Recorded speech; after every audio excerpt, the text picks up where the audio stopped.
साहुनम येषो वंचानुक्तारो सब्बगावत्पनासनो मंगलानं च सर्वेषु पदमां हवै मंगलम्।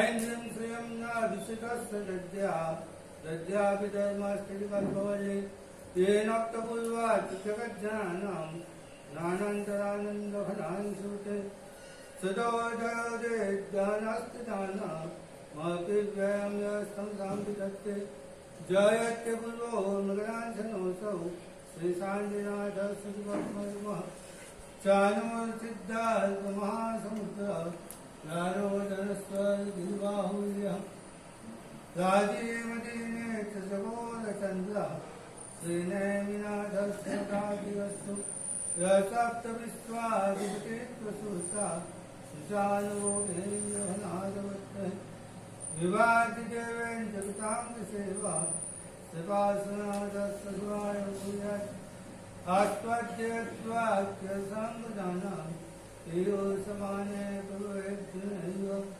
नमामि तं विश्वजनेन वाचं वाचामविन्दां दिनवर्धमानं वाचामविन्दां दिनवर्धमानम्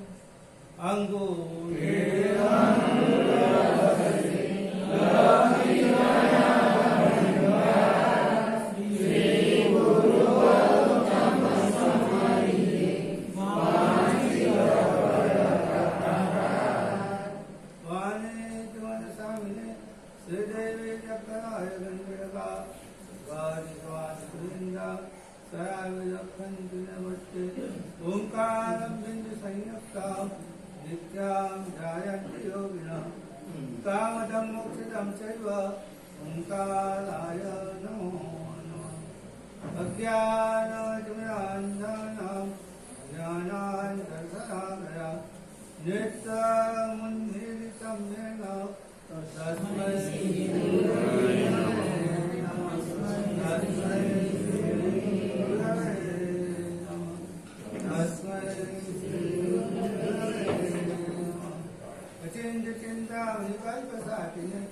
शुद्ध सत्यम समाचारम दयामया चित्तदाय सताम नमो नमो श्री गुरुवे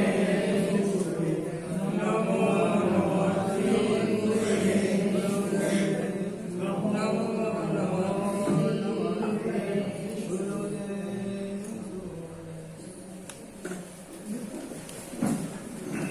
नमस्तु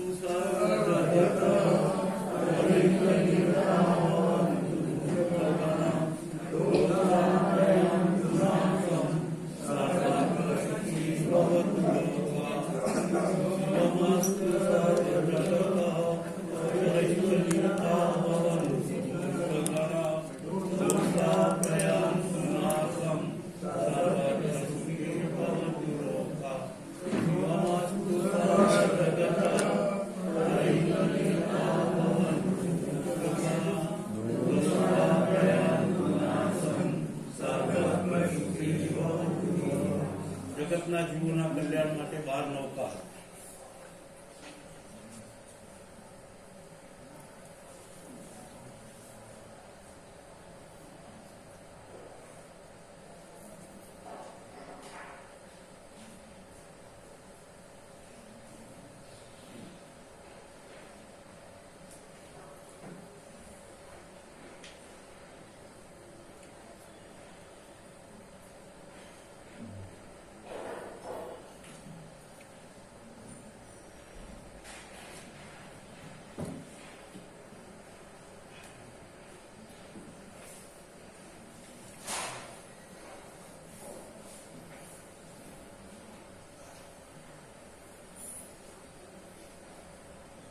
ख्याता पंचमति श्रुतावधिमनः कैवल्यपुत्रा प्रभो तन्मध्ये सुतनंदनो भगवता संस्थापिता स्वेवदे अंगोपांगयुतश्च पुस्तकगजा जारोहलब्धोदयः सिद्धान्ताभिधभूवते नदला मात्यश्चिरानन्दकादि अनंत कल कदन कदला વિસ્તારના કાશ્યપ ઉપદેશમાં મારી પરમાત્મા એમનું પવિત્ર શાસન આપણને મળ્યું, જે ગુરુ ધર્મની આરાધના આપણને મળી છે. એમાં એ ગુરુ ભગવંતો તરફથી આપણને જ્ઞાનનો વારસો મળ્યો છે. સમગ્ર મારી પરમાત્માથી લઈને સુધર્મા સ્વામીથી લઈને અત્યાર સુધી થયેલા બધા આચાર્ય ભગવંતો દ્વારા સૂતજ્ઞાનનો વારસો મળ્યો છે. સુંદર એવા શ્લોકની અંદર સૂતજ્ઞાનની રૂપક અલંકાર દ્વારા સ્તુતિ કરવામાં આવી છે. આ શ્લોકમાં બતાવવામાં આવ્યું, ખ્યાતા પંચમતિ સ્તુતા વધિમના કૈવલ્ય પુત્રા પુત્રો. કોઈ પણ તીર્થંકર પરમાત્માને 5 પુત્રો બતાવવામાં આવ્યા છે. એ કયા? તો કે મતિ જ્ઞાન, શ્રુત જ્ઞાન, ભૌતિક જ્ઞાન, મનોપર જ્ઞાન અને કેવળ જ્ઞાન. આ 5 જ્ઞાનરૂપી જે પુત્રો છે, એ પુત્રોમાંથી કોઈ એકને પરમાત્માએ પોતાની ગાદી સોંપી છે.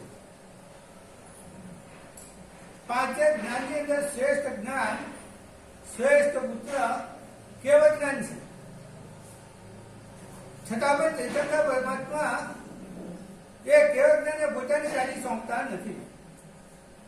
એને બદલે બીજી પંક્તિમાં બતાવ્યું એ પ્રમાણે તન મધ્ય સુત નંદનો ભગવતા સંસ્થાપિત પદે. ભગવાને આ 5 પુત્રોમાંથી સ્વતજ્ઞાન રૂપી જે પુત્ર છે, એ પુત્રને પોતાની ગાદી પર સ્થાપન કર્યા છે. તો એનું કારણ શું? તો એનું કારણ એક જ છે કે જેનો વંશ વારસ ચાલે એને ગાદી સોંપાય. રાજા પોતાના કયા દીકરાને ગાદી સોંપાય? જેનો વંશ વારસ આગળ ચાલવાનો હોય એને ગાદી સોંપાય. તો અહીં સ્વતજ્ઞાન જે પુત્ર છે, એનો વંશ વારસ આગળ ચાલવાનો છે. મતિ જ્ઞાન એટલે કે બુદ્ધિ ગમે એટલી હોય, પણ તમે તમારા દીકરા કે દીકરીને એ બુદ્ધિ આપી શકો ને. હા, જીનેટિકલી આવે એ વાત જુદી છે. બાકી તમારી બુદ્ધિ તમે તમારા દીકરાને પણ આપી શકો. એ રીતે કોઈકને અવધિજ્ઞાન થયું હોય, તે અવધિજ્ઞાન પણ એ પોતાના સગા સંબંધી કે પોતાના દીકરા દીકરીને આપી શકે ને. મને પોતે જ્ઞાન થયું હોય સાધુ ભગવાનને, તો એ સાધુ ભગવાન પોતાના શિષ્યને પણ મનોબળ જ્ઞાન આપી શકે ને. એ રીતે કેવળ જ્ઞાન પણ પોતાના શિષ્યને કે કોઈને આપી શકાય ને. જો કેવળ જ્ઞાન કોઈને આપી શકાતું હોત, તો સમયમાં મારી પરમાત્માએ સૌથી પહેલું કેવળ જ્ઞાન કોને આપ્યું હોય? ગૌતમ સ્વામીને આપ્યું હોય. પણ કેવળ જ્ઞાન કોઈને આપી શકાતું નથી. ફક્ત એક શ્રુત જ્ઞાન એવું છે કે જે બીજાને આપી શકાય છે. એ શ્રુત જ્ઞાનનો ઉપદેશ સમુદ્રને અનુજ્ઞા થઈ શકે છે, એટલે શિષ્ય વગેરેને આપી શકાય છે. એટલા માટે પરમાત્માએ તન મધ્ય સુત નંદનો ભગવતા સંસ્થાપિત પદે. એ શ્રુતજ્ઞાન રૂપી પુત્રને પોતાની ગાદી પર સ્થાપન કર્યા છે. અને આ શ્રુતજ્ઞાન રૂપી પુત્ર કેવા છે? તે અંગો પાંગ યુદ્ધ આગમ પુરુષ કહેવામાં આવે. શું કહેવામાં આવે? આગમ પુરુષ ગયો એટલે જે પુરુષના શરીરના 12 અંગ અને 12 પાંગ હોય, એવી રીતે અંગોપાંગ હોય, એવી રીતે આગમ પુરુષ એટલે 45 આગમમાં 12 અંગ અને 12 ઉપાંગ છે. તો આ રીતે અંગ અને ઉપાંગથી સહિત પુસ્તક અધ્યાયો શબ્દો થયા. પુસ્તક રૂપી હજુ કોઈ વિરાજમાન આવે એ સુરેન્દ્ર પુત્ર એનો શબ્દો થાય એટલે ભાગ્યોદય થયો છે. તન મધ્ય સુતનંદનો ભગવતા સંસ્થાપિત પદે અંગો પાંગ યુતસ્થ પુસ્તક ધ્યાનો શબ્દો થયા. અને જ્યારે રાજા થાય છે ત્યારે એમનું નામ પણ બદલાઈ જાય છે. સિદ્ધાંત ભૂપતે ગણતરા માત્ય સ્થિરમ નંદતા. સિદ્ધાંત નામના રાજા થાય એટલે નામ પણ નવું પડે. તો આ રીતે સૂચક જ્ઞાનનું નામ સિદ્ધાંત પડ્યું. તો આ સિદ્ધાંત નામના રાજા, જ્યાં રાજા હોય ત્યાંના મંત્રી અવશ્ય હોય.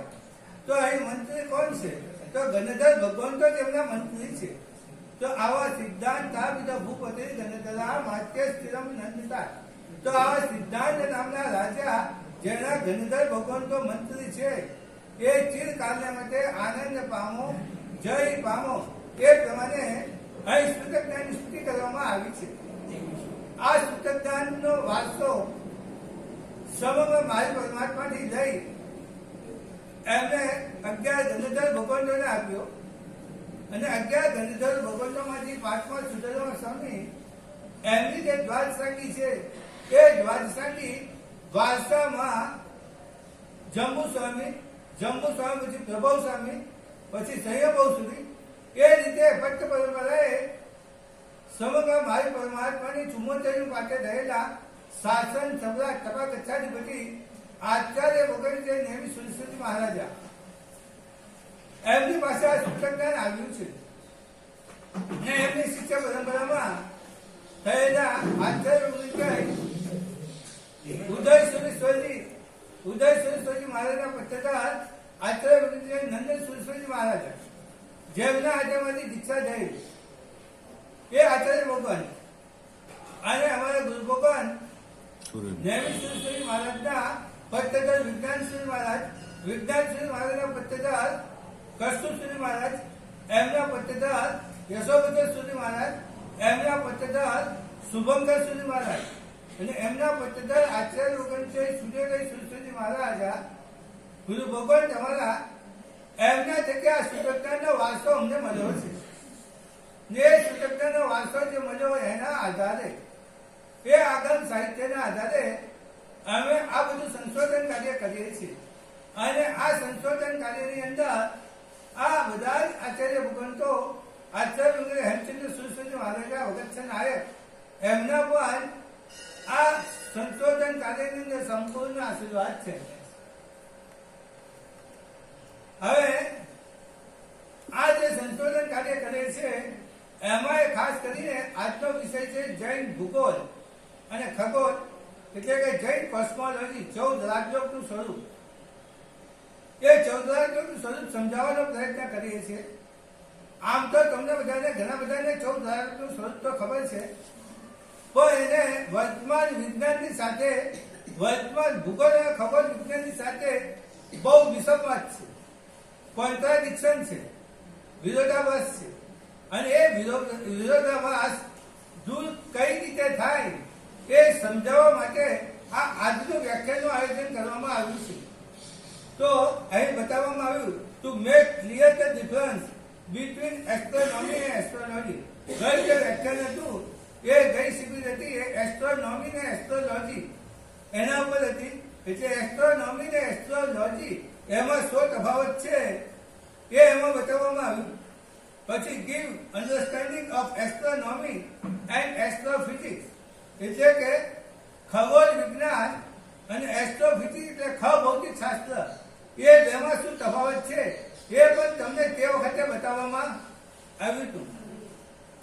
અને ખાસ તો to discuss about the Jain concept of universe and make it credible to Jains and non-Jains alike.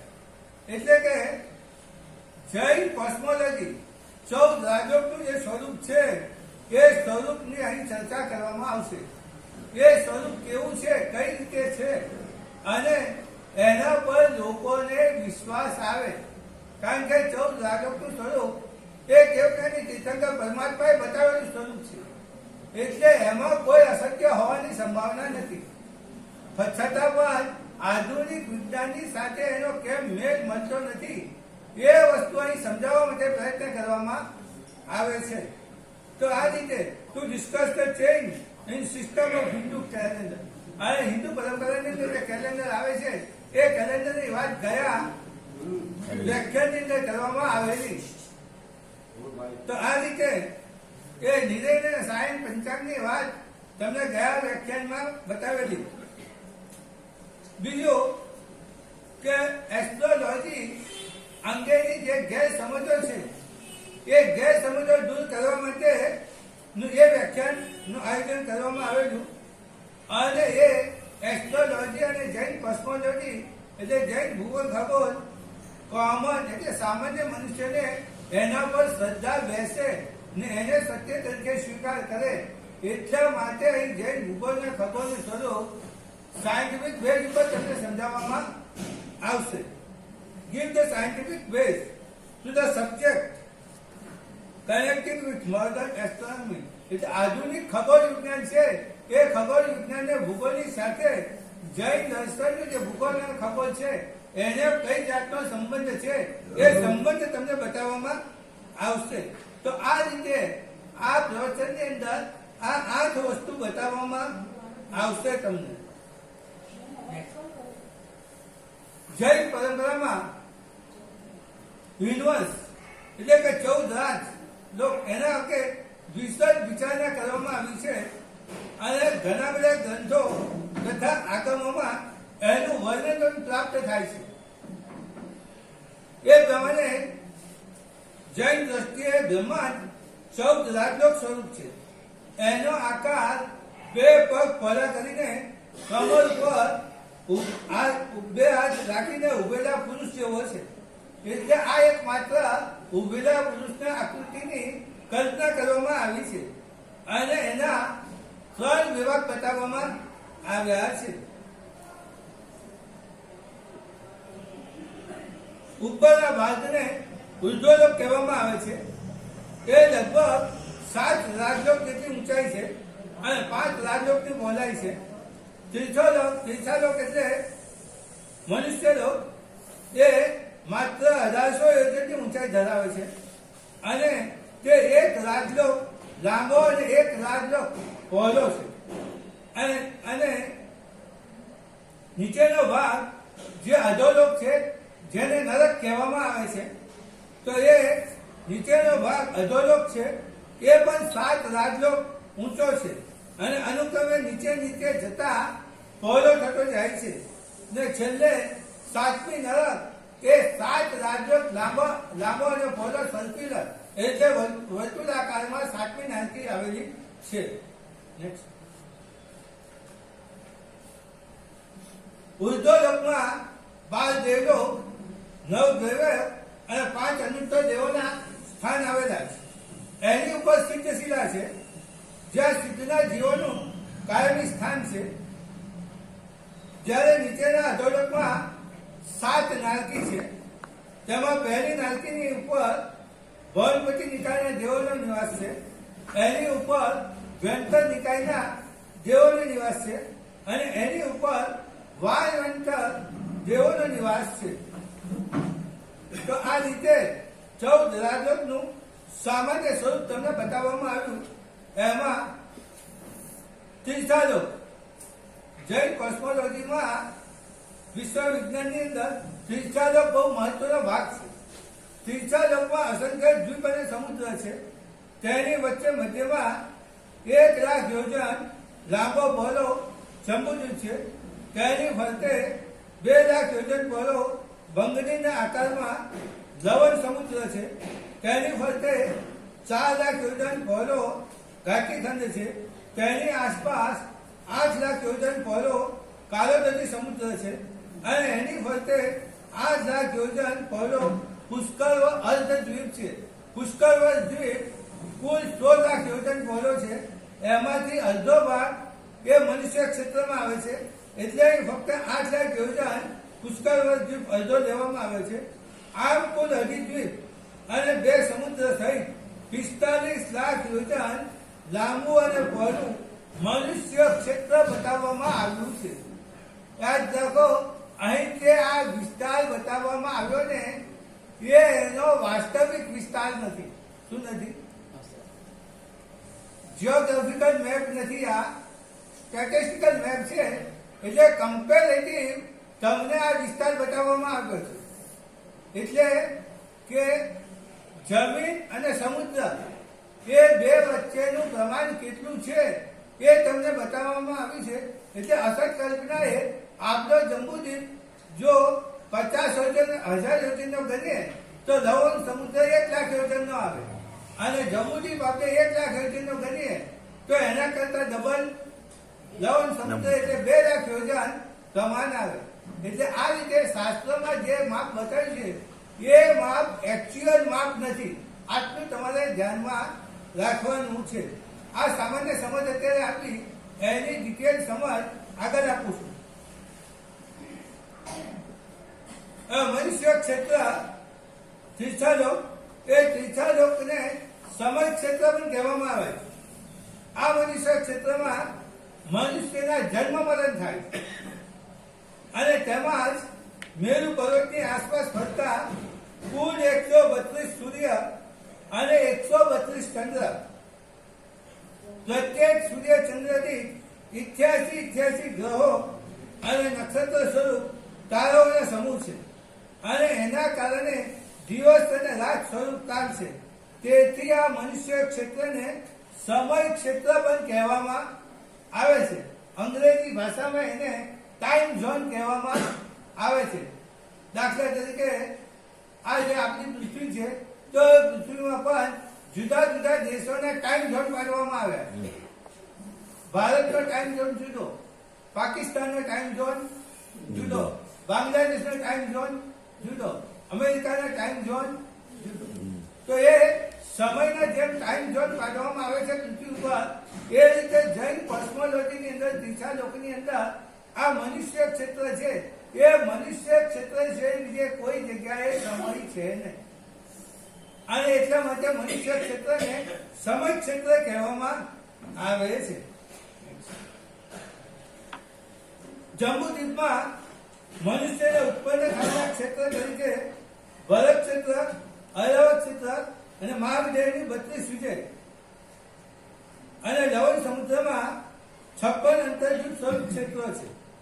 મનુષ્ય ક્ષેત્રમાં અધિદ્વીપની અંદર કુલ 101 ક્ષેત્ર મનુષ્યને ઉત્પન્ન થવાના સ્થાન છે અને તેમાં દક્ષિણ તરફ જંબુદ્વીપમાં ભરત ક્ષેત્ર છે અને ભરત ક્ષેત્રની મધ્યમાં 14,000, ઉત્તરમાં 14,471 લાંબો વૈતરણ્ય પર્વત છે અને જે ભરત ક્ષેત્રના ઉત્તર દક્ષિણ એવા 2 ભાગ કરે છે અને તેના ગંગા અને સિંધુ નામની નદી 3 ભાગ કરે છે.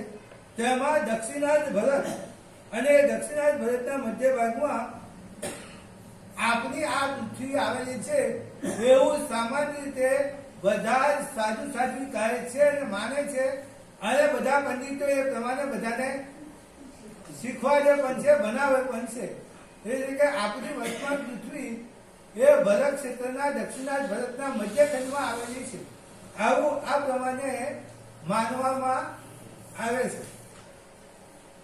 જૈન ગ્રંથોમાં બતાવેલ આ જે વર્ણન છે એને આધુનિક ભૂગોળ અને ખગોળના વર્ણન સાથે જરાય મેળ મળતો નથી. અને તે કારણથી ઘણા લોકો જૈન ભૂગોળ ખગોળને કાલ્પનિક માને છે, પરંતુ જૈન દર્શન એ સર્વજ્ઞ કથિત છે અને સર્વજ્ઞ કથિત હોવાથી તેને અસત્ય કે કાલ્પનિક માનવું યોગ્ય નથી. એને અસત્ય કહેવામાં આવે કે કાલ્પનિક કહેવામાં આવે તો કદાચ મિથ્યાત્વનો દોષ પણ લાગે છે. એટલા માટે એનું આ જે વસ્તુ છે એનું સમાધાન મેળવવું જરૂરી છે. જૈન ભૂગોળ ખબરને સમજવા માટે બીજા કોઈ વિકલ્પ વિચારવા પણ જરૂરી છે. અને જે બીજા વિકલ્પ છે એ વિકલ્પ તરીકે જમશેદપુર ટાટાનગરના અમારા સાયન્ટિસ્ટ, જેનો ફોટોગ્રાફ આગળની સ્લાઇડોમાં બતાવવામાં આવશે, એ જમશેદપુર ટાટાનગરના ડોક્ટર જીવરાજ જૈન છેલ્લા 10 વર્ષથી આ પ્રયત્ન કરે છે. અહીંનું ચાતુર્માસ કર્યા પછી અમે મિલાની તબક્કામાં ચાતુર્માસ કર્યું ત્યારે તે મને મળવા આવ્યા ત્યારે અમને જૈન કોસ્મોલોજી અંગેનો આ નવો કન્સેપ્ટ, નવી સમજ, નવી વિચારણા એમને મને લેપટોપ ઉપર ફક્ત 5 જ મિનિટ સમજાવેલી. કેટલી મિનિટ? ફક્ત 5 જ મિનિટ. પણ એ 5 જ મિનિટમાં આખો એ કન્સેપ્ટ મને ખબર પડી ગઈ કે શું કહેવા માંગે છે. કારણ કે સંશોધનની અંદર જે મનુષ્યો કે જે વિદ્વાન કાયમના માટે પરોવાયેલા હોય એને આવી સાયન્ટિફિક મેથડ સમજતા વાર લાગતી નથી. હું બહુ શરૂઆતની વાત કરું, 2044 અમે ભગવાનનગર ટેકરે ચોમાસું હતા તે વખતે આઈન્સ્ટાઈનની રિલેટિવિટી માટે મેં ફિઝિક્સ શીખવાનું ચાલુ કરેલું. અને તે વખતે સેન્ટ ઝેવિયર્સ કોલેજના ફિઝિક્સ વિભાગના હેડ પ્રોફેસર એચ.એફ. શાહ મને એક દિવસ ફિઝિક્સ ભણાવવા માટે આવ્યા. મેં એમને કીધું કે આ E=mc² કઈ રીતે આવ્યું એની સિદ્ધિ મને કરી આપો. એમને એની સિદ્ધિ કરવાની ચાલુ કરી. ફક્ત એક સ્ટેપ ને બીજું સ્ટેપ મૂક્યું અને મેં બાકીના બધા સ્ટેપ કરી દીધા. સમજ્યા કે? એટલે રિસર્ચના ફિલ્ડમાં જે લોકો સંકળાયેલા હોય અને જેને કહીએ ને કાર્મિકી બુદ્ધિ હોય એમને આવી વસ્તુ સમજતા વાર લાગતી નથી. એટલે 5 જ મિનિટમાં મેં એમનો કન્સેપ્ટ સમજી લીધો. એમને સર્વપ્રથમ મારી આગળ આ રજૂઆત કરેલી. એ પછી મેં કીધું કે તમે બીજા બધા સાધુ ભગવંતોને મળો, એમને તમે સમજાવો અને એમની તમે મંજૂરી લો. અને એ પછી એમને આ ઉપર રિસર્ચ ચાલુ કર્યું. બીજા બધા સાધુ ભગવંતો ખાનરપાછી, કેરાપંથી, દિગંબર અને આપણા શ્વેતાંબર મૂર્તિપૂજક સંપ્રદાયના ઘણા બધા આચાર્ય ભગવંતો એ બધાને એક જીવન જૈન મળ્યા અને એમને આ વસ્તુ બધા સાધુ ભગવંતોને સમજાવવા માટે પ્રયત્ન કર્યો. એમાંના કેટલાકે સ્વીકાર્યું અને કેટલાકે સ્વીકાર્યું નથી. મારી દ્રષ્ટિએ જૈન ભૂગોળ ખબર માટે 2 વિકલ્પ છે કે જૈન દર્શનમાં પ્રસ્તુત ભૂગોળ કદાચ બહુ પાછળથી દાખલ કરવામાં આવ્યું હોય, જે કદાચ સર્વકે કથિત ન પણ હોય. વળી તે હિન્દુ પરંપરાનું બ્રહ્માંડનું જે સ્વરૂપ છે એના અનુકરણ સ્વરૂપ પણ હોઈ શકે. જો એવું હોય તો આધુનિક ભૂગોળ ખબર સાથે એની બિલકુલ મેળ ન મળે એ સ્વાભાવિક છે. જો સર્વકે કથિત હોય તો નિયમમાં એનો મેળ મળવો જ જોઈએ. કારણ કે સર્વકે ક્યારેય અસત્ય કહે નહીં. બીજો વિકલ્પ, જો જૈન ભૂગોળ ખબર સર્વકથિત હોય તો જૈન ભૂગોળ ખબર અંગેની મૂળ સમજ લુપ્ત થઈ ગઈ હોવી જોઈએ અને એનું જે વર્ણન આ બતાવવામાં આવ્યું એને ભૌગોલિક વર્ણન તરીકે આપણે બધાએ તે વખતે સ્વીકારી લીધું હોય. પરંતુ છેલ્લા 300-400 વર્ષના સંશોધનો અને એમાં છેલ્લા આ 50-60 વર્ષના સેટેલાઇટ દ્વારા થયેલા જે બધા સંશોધનો છે એ સંશોધનો જોયા પછી એમ લાગે કે આ જે આપણી જૈન ભૂગોળ ખબર છે એને સાચી માનવી કે નહીં એ મોટો પ્રશ્ન ઉપસ્થિત થાય અને એ પ્રમાણે કશું મળતું જ નથી. અને આપણે આ વસ્તુનો બીજાની પાસે સ્વીકાર કરાવવો, કઈ રીતે સ્વીકાર કરાવવો એ પણ આપણા માટે મહત્વનો પ્રશ્ન છે. આપણે જૈન છીએ એટલે આપણે કદાચ માની લઈએ કે સ્વીકારી લઈએ કે આ વસ્તુ સાચી છે કે પૃથ્વી ગોળ નથી, પૃથ્વી ચપટી છે. સમજ્યા કે પૃથ્વી ફરતી નથી, પૃથ્વી સ્થિર છે. એમ કદાચ આપણે જૈન છીએ એટલા માટે સ્વીકારી લઈએ. પણ જૈનેતર છે એ ક્યારેય આ વાત સ્વીકારી શકે એમ નથી. એટલા માટે આ પ્રશ્ન બહુ મહત્વનો પ્રશ્ન છે. જૈન પરંપરાના યોજન અને લોકના જે માપ અને કાળના માપ એ પણ બહુ જટિલ છે. એને આધુનિક માપના સંદર્ભમાં મૂકવા જરૂરી છે. સાયન્ટિસ્ટો એ માટે પ્રયત્ન કરે છે પણ એ સાયન્ટિસ્ટો ની કેટલીક ગેરસમજ એમાં કારણભૂત પણ હોય છે. એટલે એ જે સમજ આપે છે એ સમજ બરાબર હોતી નથી. દાખલા તરીકે તમને કહું તો આપણે એમ કહીએ કે એક કોરાકોરી સાગરો પર કેટલા એક કોરાકોરી સાગરો પર એમનો આપણો શાસ્ત્રીય અર્થ થાય એકડા પર 14 મીંડા ચડાવીએ એટલા સાગરો પર 1 કરોડ એટલે 7 મીંડા અને ફરીવાર કરોડ મૂક્યું એટલે બીજા 7 મીંડા એટલે 14 મીંડા આવે.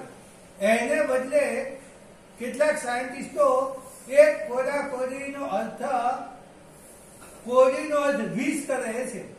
જૂનું માપ હતું ને, એક કોડી એટલે 20. એ 20 નું માપ લઈ અને 20 કરોડનું માપ બતાવે છે. એટલે આ એક એ લોકોની શું છે, ગેરસમજ છે, મિસઅન્ડરસ્ટેન્ડિંગ છે. એટલે આવી વાતો સ્વીકારી શકાય નહીં. એટલે આ રીતે ચોક્કસ માપ 14 રાજ્યોમાં એક રાજ્યો અસંખ્ય યોજન બરાબર થાય તો આ અસંખ્ય એટલે કેટલા યોજન એનું ચોક્કસ કોઈ માપ મળવું અશક્ય છે. એની માત્ર આપણે કલ્પના કરી શકીએ, પણ તે સત્ય હોય તેની કોઈ ખાતરી નથી. આમ છતાં વર્તમાન વૈજ્ઞાનિક માપ કરતા આ માપ ઘણા બધા મોટા હતા એ નિશ્ચય છે. તો આ રીતે યોજન અને સમયના માપ એ પણ આ બધું સમજવામાં થોડોક અંતરાય ઉભો કરે છે. બીજું, વિજ્ઞાનીઓ કહે છે કે અસંખ્ય સૂર્ય, ચંદ્ર અને તારા એ જૈન દર્શનને પણ માન્ય છે. વળી વર્તમાન પૃથ્વી સિવાય અન્યત્ર પણ મનુષ્યની વસ્તી હોવાનું વિજ્ઞાન અને જૈન ધર્મ બંને સ્વીકારે છે. અત્યારે છાપામાં ઘણી વાર એલિયનની વાત આવે છે. એલિયન એટલે પરગ્રહવાસી મનુષ્યો. એલિયન એટલે કોણ? પરગ્રહવાસી મનુષ્યો. અને એ મનુષ્યો આપણા કરતા વધારે બુદ્ધિશાળી છે. આપણા કરતા ત્યાંની વિજ્ઞાનની ટેકનોલોજી વધારે એડવાન્સ છે. અને એટલા માટે એ લોકો આપણી મુલાકાત લઈ શકે છે, પણ આપણે એમની મુલાકાત લઈ શકતા નથી. તો જ્યાં એલિયન્સ છે એ એલિયન્સ એ પણ વિજ્ઞાન માને છે. વિજ્ઞાન એલિયન્સની શોધ કરવા માંડ્યું છે. એટલે બીજા ગ્રહોની અંદર પણ મનુષ્યની વસ્તી છે એવું વિજ્ઞાન પણ સ્વીકારે છે. અને આપણે પણ એ વસ્તુ સ્વીકારીએ છીએ કે આપણી પૃથ્વી સિવાય, આપણા ભારત ક્ષેત્ર સિવાય બીજે પણ મનુષ્યોની વસ્તી છે. તો આ રીતે વિજ્ઞાન અને જૈન ધર્મ આ પૃથ્વી સિવાય બીજે પણ મનુષ્યની વસ્તી હોવાનું સ્વીકારે છે. હવે બ્રહ્માંડનું સ્વરૂપ કેવું છે હિન્દુ પરંપરા પ્રમાણે So at the bottom A of તમને the બતાવવામાં planetary આવે છે. display, we have Shesha holding up the earth. This is Shesh, the empowered incarnation. There we have Hindu પરંપરા પ્રમાણે આ Ananta વિડીયોમાં speaking Bhagavatam to the four Kumaras. બ્રહ્માંડ કેવું છે તમને બતાવવામાં The આવે છે. 7 subterranean 3D planets. Animation film છે. Here we can see Jambudvip, the central island ઘણા એમ કહે છે કે આ of ફિલ્મ નાસાએ Bhumandala, બનાવી, and પણ નાસાએ Bharatvarsha is નથી બનાવી. situated on the southern side of that. આ ફિલ્મમાં આ 8 other એનિમેશન Varshas with અહીં the ભારત અને Varsha in the બેંગલોરમાં જ center. બનેલું. Various supporting કારણ mountains કે with આવું large creation trees upon them, 3D described in animation Srimad Bhagavatam. બનાવવું એ The very ભારતીય center of પરંપરાના Aladabharsha is Mount Meru, નિષ્ણાતો હોય Golden Mountain. અને ભારતીય Top Mount પરંપરાને Meru are Hindu the cities પરંપરાને of સમજતા હોય important એ જ demigods, Lord બતાવી Brahma in the બનાવી center, શકે. 8 Dikpalas in the cardinal directions and આમાં પણ sub-directions. જંબુસી બતાવવામાં આવે છે. Moving આમાં out, પણ you can see the માનુષત્વ broad Bharat બતાવવામાં આવે છે. Bhumandala, 7 concentric અને islands, આમાં પણ ઉપર oceans surrounding જતા them. આગળ દેવલોક બતાવવામાં આવે 7th of these islands એટલે is Pushkar. જૈન પરંપરાનું બ્રહ્માંડ On that island, અને Manasotara mountain. Hindu On the પરંપરાનું mountain there is બ્રહ્માંડ various cities of demigods. લગભગ such એક as સરખું છે. Out further is Loka mountain. અને હિન્દુ પરંપરાના These બ્રહ્માંડ large પ્રમાણે elephants stand પણ atop Loka mountain. અહીં કશું Balance અત્યારે Bhumandala. મળતું Outside of Loka mountain is Aloka Varsha, which is dark. The rays of the sun and the other luminaries extend up to Loka mountain. On Manasotara mountain here on Pushkara Dweep, આ the sun માનુષત્વ Bharat travels બતાવ્યો. above this mountain at the southernmost point of its annual orbit. ની border છે, સ્વયં Above બોલાવવામાં Bhumandala સમુદ્રની border is છે. Bhuvarloka, which is the residence of the આ Charyas, રીતે Siddhas, Yakshas, હિન્દુ પરંપરાનું Gandharvas, બ્રહ્માંડ and above there is એમાં Swargaloka, મનુષ્ય લોક beginning બતાવ્યો. from the sun and extending up to the pole star Dhruvaloka. હવે એની ઉપર This is the moving part of the planetary display. જ્યોતિષ ચક્ર Here we can see the sun and the A moon લોકો પણ મેરુ પર્વત માને છે. moving in their અને મેરુ chariots. પર્વતની આસપાસ The chariots are Surya, being drawn ચંદ્ર, by ગ્રહ, horses નક્ષત્ર, તારા વગેરે ફરે છે moving એ પ્રમાણે in માને the છે. anti-clockwise clockwise direction. એટલે જૈન But પરંપરા they're અને હિન્દુ traveling પરંપરા with the wheel of time માં લગભગ એક સરખું છે. clockwise direction faster. So it looks as if they're moving backwards. Above them are the zodiac of stars, more planets, and another realm of stars. So here we can see everything moving with the Kala Chakra, circumambulating the axis that connects Mount Meru with Dhruvaloka. Above these planets, we come to the planet of the seven sages, Saptarshi. You can see them here, they're commonly known as the Big Dipper, and then Dhruvaloka, the pole star. On the ocean of milk situated there, Kshirodakshaya Vishnu, who is the Paramatma within everyone's heart, he resides on હવે Anantashesh. દેવલોક બતાવે છે. Moving up beyond there, we have Mahaloka, Janaloka, Tapaloka, and Satyaloka. આવું આપણું In this પણ video, we animation haven't બનાવી included શકાય. many of the details for પણ them. Animation બનાવે એટલે કાંઈ વાસ્તવિકતા નથી થઈ જતી. Janaloka, Tapaloka, we have residences of the Lord, such as Lord Varaha and Vamana. કોમ્પ્યુટરની કરામતથી બધું જ બનાવી શકાય. Here's Brahmaloka, and on Brahmaloka, we also have a form of the Lord Garbhodakshaya Vishnu as the Sahasrashesha Purush. Beyond there is the seven coverings of the universe, earth, water, fire, etc. And outside of the universes is the abode of Lord Shiva, Shiva Loka. There he resides eternally. Beyond Shiva Loka, we come to Mahavishnu, Karanodakashaya Vishnu, with innumerable universes that have emanated from the pores of આ his Hindu transcendental body. પરંપરાનું Here you બ્રહ્માંડ can see him being served by Rama Devi. Then we come to the Brahmajyoti, the effulgence of હવે the વાસ્તવિક બ્રહ્માંડ કેવું છે એ તમને બતાવો.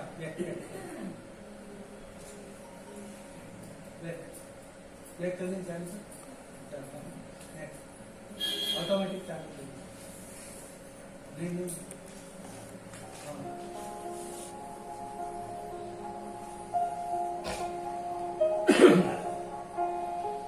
એક સ્ત્રી સૂતી છે દુકાનમાં, એના પરથી ઝૂમમાંથી આઉટ કરી અને કેમેરો દૂર લઈ જાય અને કઈ રીતે નીચેનું માપ બતાવે છે, કેટલું માપ છે.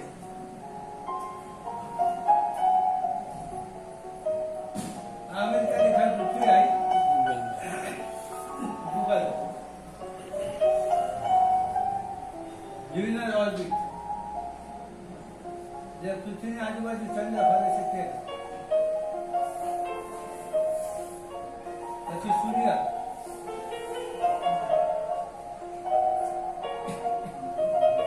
પછી ગ્રહ માનવની બહાર આપણી સૂર્ય.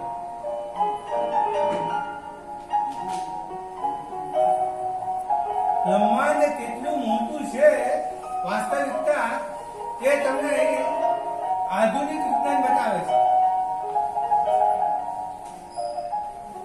આધુનિક વિજ્ઞાન ક્યાં સુધી પહોંચ્યું છે એ તમને આમાં બતાવવામાં આવે છે.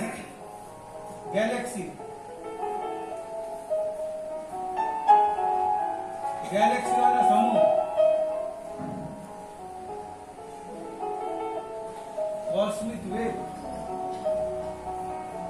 10 billion આ એન્ડ આવી ગયો. હવે પાછું ઝૂમ કરે છે. પાછા આ કેટલું માઇક્રો લેવલ સુધી જાય છે એ પણ તમને બતાવવામાં આવશે. ફેમ્ટોમીટર સુધી લઈ જશે.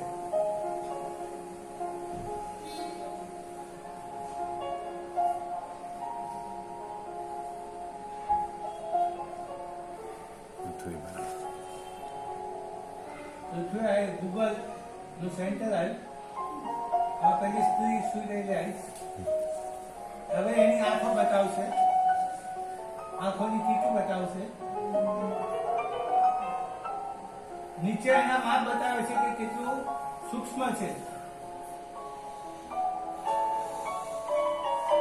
WBC બતાવે છે.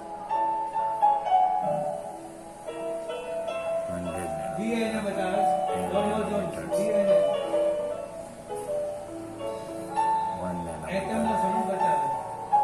ઓક્સિજન એટમ, ઇલેક્ટ્રોન,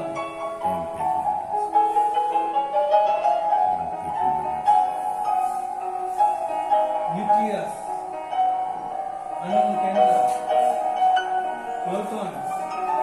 વાલ વાલ પૃથ્વી ફેમટોમીટર સુધી તમને લઈ જાય. ફેમટોમીટર એટલે 10⁻⁻21 મીટર જેટલું થાય.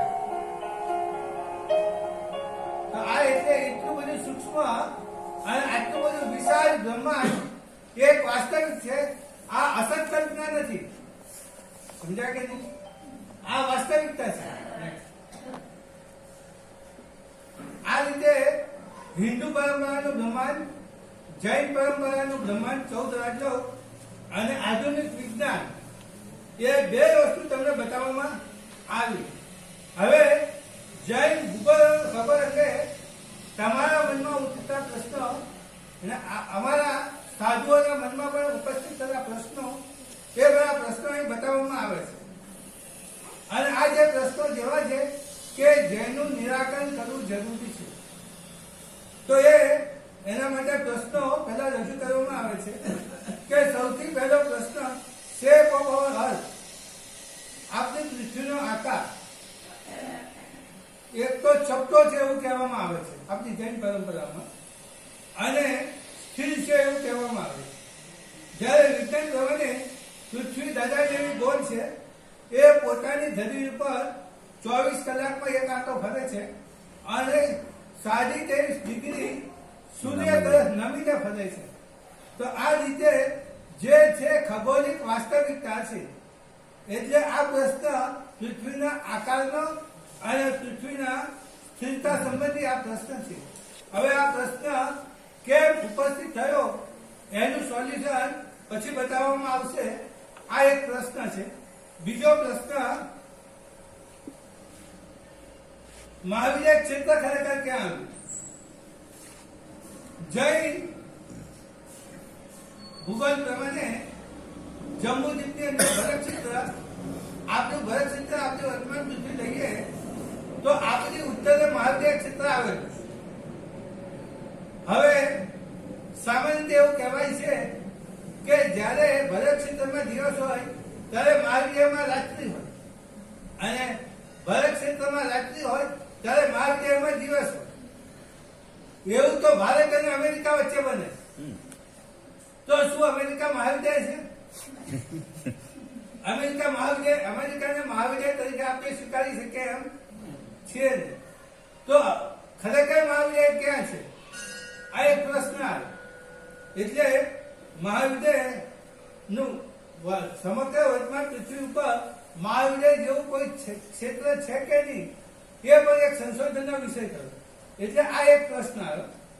પછીનો પ્રશ્ન,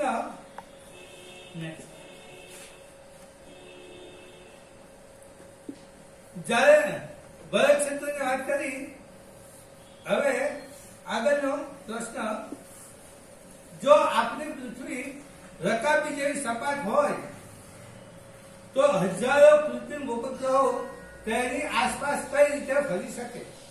આ એક મહત્વનો પ્રશ્ન. અને ઉપગ્રહ એક નથી, દુનિયાના જેટલા દેશો છે બધા દેશો પોતપોતાના ઉપગ્રહો, સેટેલાઇટ અવકાશમાં મૂકે છે. તો લગભગ 9000 કરતા પણ વધારે ઉપગ્રહો અત્યાર સુધી મૂકવામાં આવ્યા. તે 9000 ઉપગ્રહો, કૃત્રિમ ઉપગ્રહો પૃથ્વીની આસપાસ પરિભ્રમણ કરે છે અને એ દ્વારા હવામાનની આગાહી, જાસૂસી અને વૈજ્ઞાનિક સંશોધનો પણ કરવામાં આવે છે. અને અવકાશની અંદર એક અવકાશી મથક પણ સ્થાપવામાં આવ્યું છે. એટલે આ બધી જે પરિસ્થિતિ છે એ પરિસ્થિતિ આપણી જે જૈન ભૂગોળ ખબર છે એના સામે બહુ મોટા પ્રશ્નો ઉપસ્થિત કરે છે. આ પ્રશ્ન પછી હવે કેટલાક એમ કહે છે, હું નાનો હતો ને ત્યારે અભયસાગરજી મહારાજ લોકોની સમક્ષ વ્યાખ્યાન કરતા જંબુદ્વીપ અંગે, ત્યારે ખાસ કહેતા કે વિજ્ઞાનીઓ જે પૃથ્વીની પ્રદક્ષિણા કરે છે એ પૃથ્વીની પ્રદક્ષિણા માત્ર પૂર્વ પશ્ચિમ જ કરી શકે છે, ઉત્તર દક્ષિણ કરી શકતા નથી. આવું એ વખતે કહેતા હતા. પછી મેં જ્યારે જંબુદ્વીપ લઘુ સંગ્રહની ઉદયસુરી મહારાજે લખેલી ટીકા, સંસ્કૃત ટીકા, એનું સંપાદન કરીને એની પ્રસ્તાવના લખવાની હતી, ત્યારે મેં ઈસરોમાં આ અંગે પૂછાયું હતું. અને મેં ઈસરોમાં એ પછી એની મુલાકાત પણ લીધેલી ઈસરો. અને ઈસરોની મુલાકાતની અંદર પ્રત્યક્ષ ઉપગ્રહ ભારત ઉપરથી પસાર થતો બતાવ્યો. અને પસાર થતા ઉપગ્રહે તસવીરો લીધી. એ તસવીરો તત્કાળ ઈસરોના સેન્ટરમાં ઝીલવામાં આવી અને કોમ્પ્યુટરના સ્ક્રીન ઉપર એ તસવીરો બતાવવામાં આવી. મેં પ્રત્યક્ષ રૂબરૂ જોઈ છે. એટલે પ્રત્યક્ષ જોયા પછી એ વાતને આપણે અસત્ય કહી શકાય નહીં. હવે કેટલા એવી દલીલો કરી કે પૂર્વ પશ્ચિમ જ પ્રદક્ષિણા કરે છે, ઉત્તર દક્ષિણ કરી શકતા નથી. પણ આ વાત એમની તદ્દન ખોટી છે. કારણ કે ભારતનું એક રોકેટ છે. રોકેટ એટલે ઉપગ્રહને લોન્ચ કરવા માટેનું એક સાધન. રોકેટ એટલે. અને એ રોકેટનું નામ છે PSLV. PSLV એટલે polar satellite launching vehicle. Polar satellite એટલે જે સેટેલાઇટ જે ઉપગ્રહ ઉત્તર પ્રદક્ષિણા કરે છે એવા ઉપગ્રહને મૂકવા લોન્ચ કરવા માટેનું એ રોકેટ છે. અહીં જે ચિત્ર બતાવવામાં આવ્યું છે એ રોકેટની ઉપર તમને ચોખ્ખું ઉપર લખેલું દેખાશે PSLV polar satellite launching vehicle. એટલા માટે પૂર્વ પશ્ચિમ જ પ્રદક્ષિણા થાય છે અને ઉત્તર દક્ષિણ પ્રદક્ષિણા થતી નથી. આવું આપણા મગજમાં જો ભરાયેલું હોય તો એ કાઢી નાખજો. એટલે ઉત્તર દક્ષિણ પણ પ્રદક્ષિણા કરાય છે, થાય છે.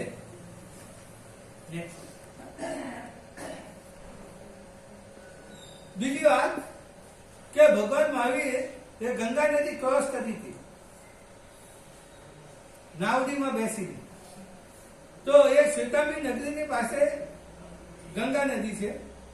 હવે ગંગા નદીનો ફળ શાસ્ત્રમાં બતાવ્યા પ્રમાણે 62 યોજન છે. કેટલો છે? 62 યોજન ઉપર છે. એની સામે વર્તમાન જે ગંગા છે એ ગંગા 1 યોજન કરતા પણ બહુ ઓછી પહોળી છે. એટલે આ એક પ્રશ્ન છે. બીજો પ્રશ્ન છે કિંગ ઉદયન રાજા જે છેલ્લા રાજર્ષિ થયા કે ઉદયનનું રાજ્ય સિંધુ નદીના કિનારે હતું. તો એ સિંધુ નદી અત્યારે પણ છે અને ત્યાં પણ એ સિંધુ નદી 1 યોજન કરતા પણ ઓછી પહોળી છે. સિંધુ નદીનો વિસ્તાર પણ 62 યોજન કરતા પણ વધારે બતાવવામાં આવ્યો છે. એટલે આ પ્રશ્ન પણ આપણને મૂંઝવે છે. સ્થાનાંક સૂત્રની અંદર બતાવવામાં આવ્યું છે કે ગંગા અને સિંધુ નદીઓમાં ભળતી 5 નદીઓ બતાવી. હવે એ પ્રમાણે અત્યારે મળે છે, પરંતુ ગંગા અને સિંધુની જેટલી પહોળાઈ મળતી નથી શાસ્ત્રમાં બતાવ્યા પ્રમાણે. બીજું, ભરત ક્ષેત્રના મનુષ્યો એક ખંડમાંથી બીજા ખંડમાં જઈ શકતા નથી. ભરત ક્ષેત્ર કયું? ભરત ક્ષેત્રના 6 ખંડ બતાવવામાં આવ્યા. કેટલા? ચક્રવર્તી 6 ખંડને સાથે.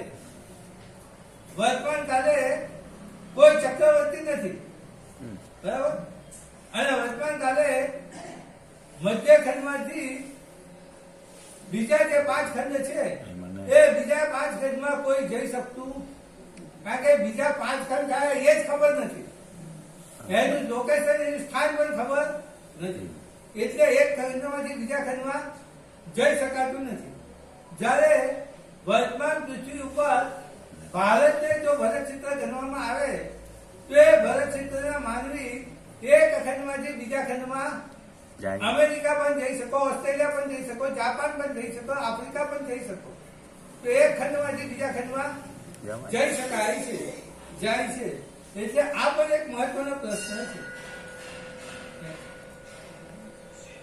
હવે ખગોળ વિજ્ઞાનને લગતા કેટલાક પ્રશ્નો છે.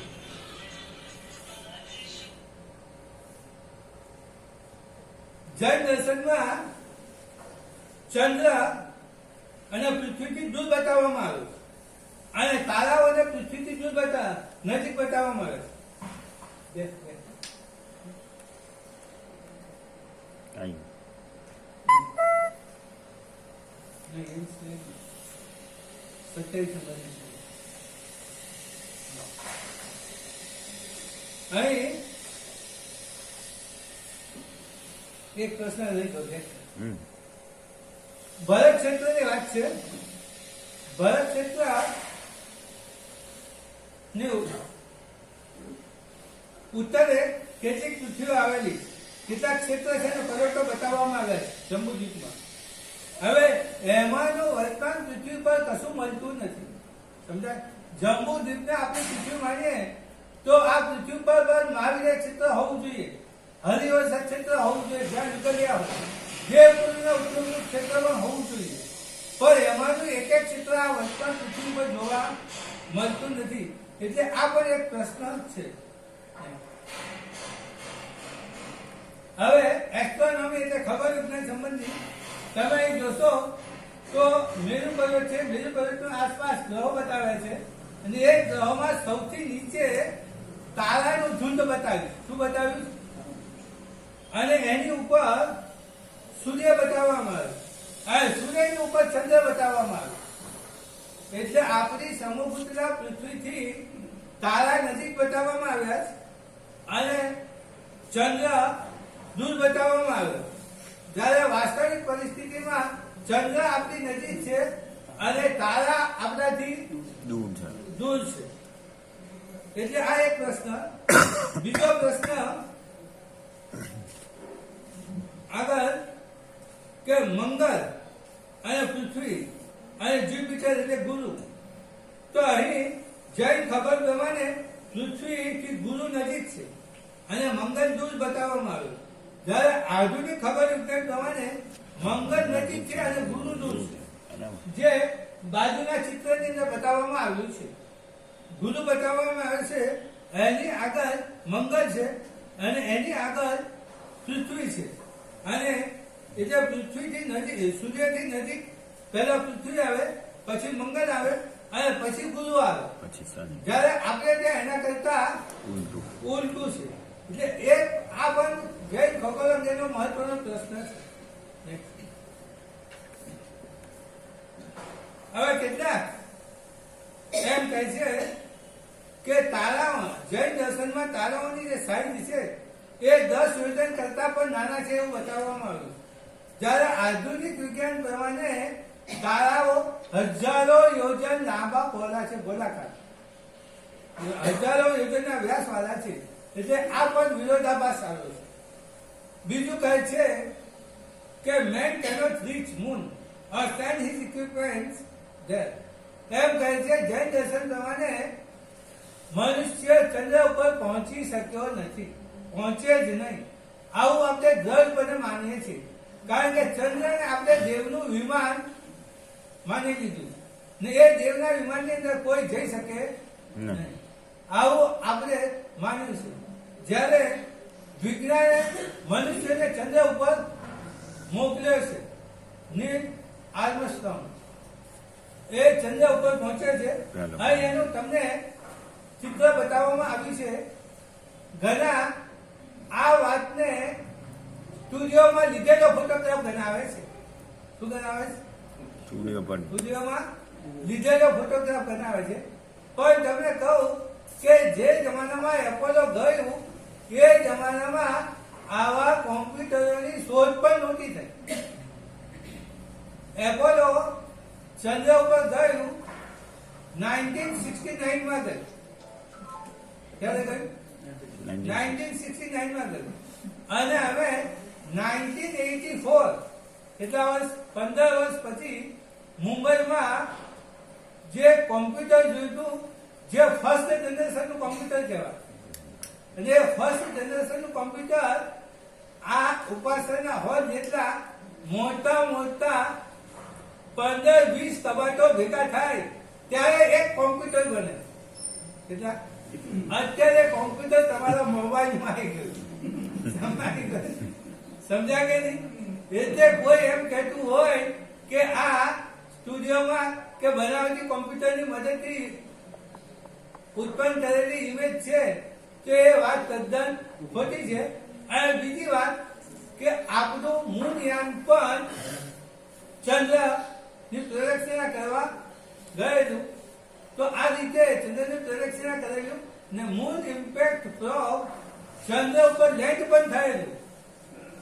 અને એ ચંદ્ર ઉપર જે મૂનયાન મોકલવામાં આવ્યું એ મૂનયાનની ડિઝાઇન આપણા જે સાયન્ટિસ્ટ છે એ પહેલો જે ફોટોગ્રાફ છે ચંદ્ર ઉપર નીલ આર્મસ્ટ્રોંગનો ફોટો છે, એની બાજુનો photo doctor Narendra Bhandari, professor Narendra Bhandari, એ નરેન્દ્ર ભંડારીએ મૂનયાનની ડિઝાઇન કરેલી. શું કરેલું? ડિઝાઇન અને ડિઝાઇનમાં ક્યાં કયા કયા મશીનો યંત્રો મૂકવા અને એની પાસે મૂન ઇમ્પેક્ટ પ્રોબ લેન્ડ થયા પછી એની પાસે કયા કયા રીડિંગ કયા કયા પ્રેક્ટિકલ કરાવવા, અવલોકનો લેવા, ઓબ્ઝર્વેશન લેવા, એ બધાનું પ્રોગ્રામિંગ આ ભંડારી સાહેબે કરેલું. બીજા સાયન્ટિસ્ટ છે ડોક્ટર સુરેન્દ્રસિંહ પોખરના, ત્રીજા સાયન્ટિસ્ટ છે ડોક્ટર રાજમલ જૈન. આ બધા જ ઈસરોના સાયન્ટિસ્ટ છે અને મૂનયાન અને માર્સયાનની સાથે સંકળાયેલા છે. એટલે આપણે એમ કહીએ કે આ બધી વાત તદ્દન ખોટી છે તો એ વાત કોઈ દુનિયા સ્વીકારે નહીં. આપણે ભલે શ્રદ્ધાથી માનીને એમ કહીએ કે આ બધા ખોટા છે, પણ હકીકતમાં બીજું કોઈ આ વાત ખોટું કે નહીં. તો આ પણ જૈન વિજ્ઞાનીઓ છે પાછા. કોણ છે? આ ત્રણેય સાયન્ટિસ્ટ પાછા જૈન છે. તો આ રીતે ચંદ્ર પર એપોલો ગઈ નથી એવું કહેવું એક વાત છે ને. તમને કહું, શાસ્ત્રીય પરિભાષામાં આપણી વાતને મારી મચડીને સાચી સાબિત કરવી એને અભિનિવેશિક મિથ્યાત્વ કહેવામાં આવે છે. શું કહેવામાં આવે? વિજ્ઞાનની સાચી વાતોનો પણ નિષેધ કરવો અને એને ખોટી સાબિત કરવા માટે પ્રયત્ન કરવો એ અભિનિવેશિક નામનું મિથ્યાત્વ છે. અભિનિવેશ એટલે પોતાની માન્યતાનો આગ્રહ. સમજાય કે નહીં? અભિનિવેશ એટલે શું? કે હું જે માનું છું એ સાચું, અને આવું પોતાના મતનું મમત્વ આવે એને અભિનિષેધ મિથ્યાત્વ કહેવાય. એટલે વિજ્ઞાનની સાચી વાતોને પણ ખોટી કહેવી એ અભિનિવેશિક નામનું મિથ્યાત્વ કહેવાય છે. એટલે એવું આપણે કહી શકાય નહીં.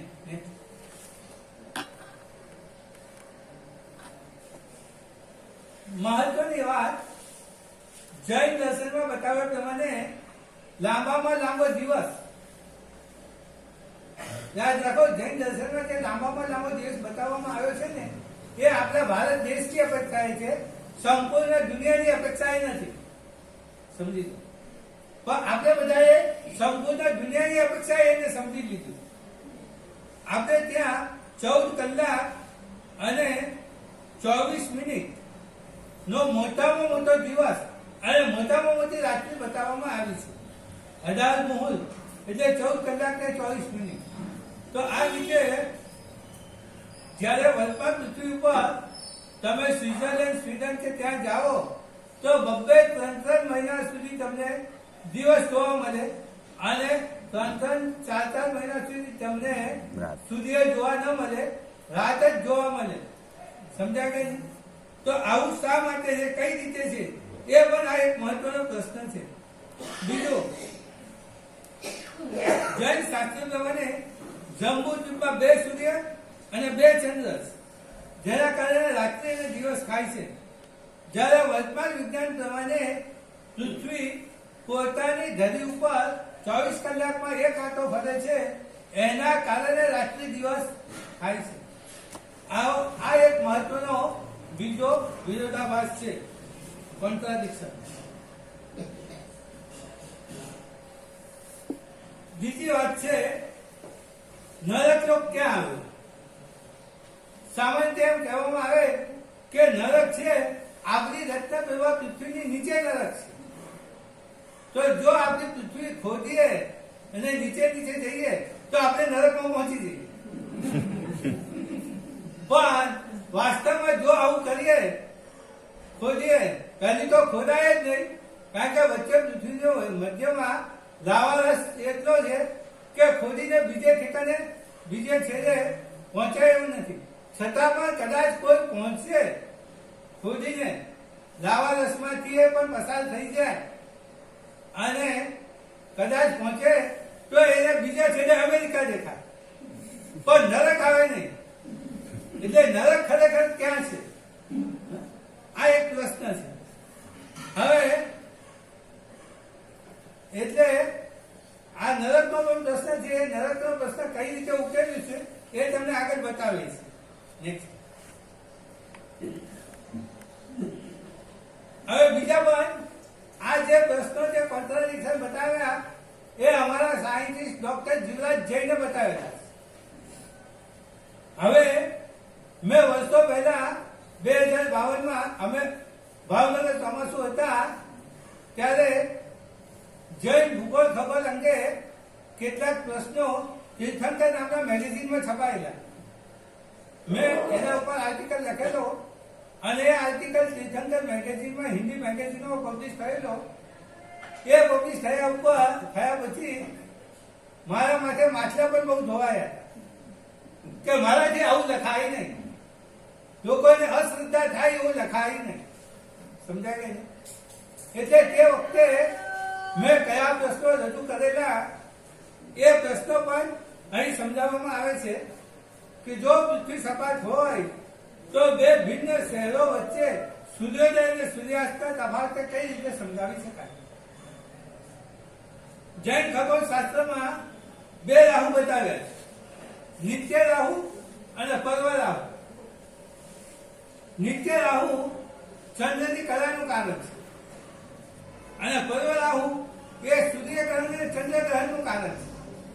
એટલે એમ કહેવાય છે કે ચંદ્રની નીચે રાહુનું વિમાન આવી જાય એટલે ગ્રહણ થાય, સૂર્યની નીચે રાહુનું વિમાન આવી જાય એટલે સૂર્યગ્રહણ થાય.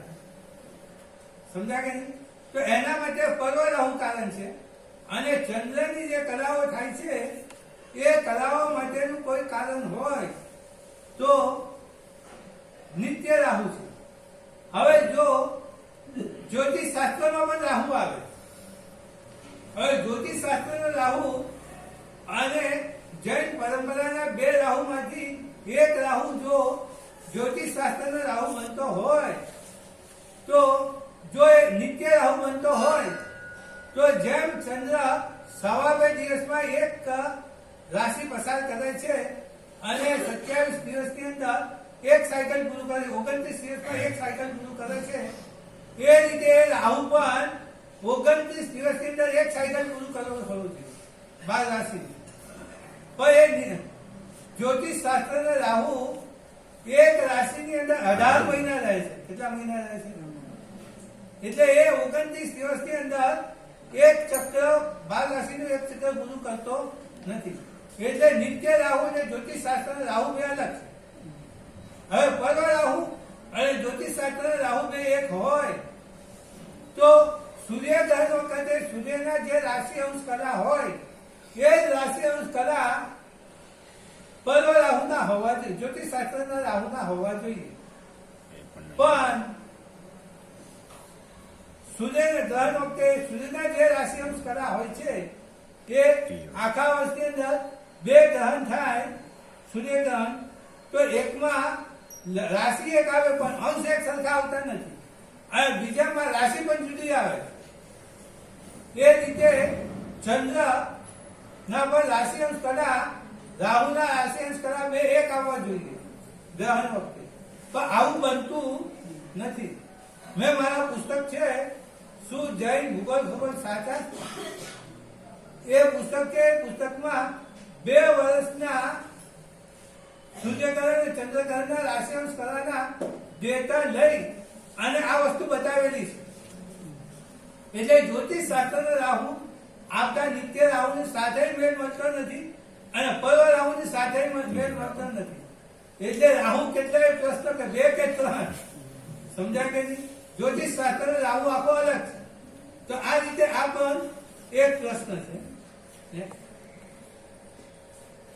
આધુનિક વિજ્ઞાન પ્રમાણે ચંદ્રની કલાનું કારણ તેની પૃથ્વીની આસપાસનું થતું પરિભ્રમણ છે એ એની બાજુનું જે ચિત્ર છે એમાં બતાવવામાં આવ્યું છે. ચંદ્રગ્રહનું કારણ, સૂર્યગ્રહનું કારણ પૃથ્વી અને સૂર્યની વચ્ચે, પૃથ્વી અને સૂર્યની વચ્ચે ચંદ્ર આવે ત્યારે સૂર્યગ્રહણ થાય, અને પૃથ્વી અને ચંદ્રની વચ્ચે, સૂર્ય અને ચંદ્રની વચ્ચે પૃથ્વી આવે ત્યારે ચંદ્રગ્રહણ થાય. આ ખબર વિજ્ઞાન માને છે. તો આ એ પણ આપણા જૈન દર્શનને સંમત નથી. તો આ પણ એક વિરોધ, આ પણ એક પ્રશ્ન છે.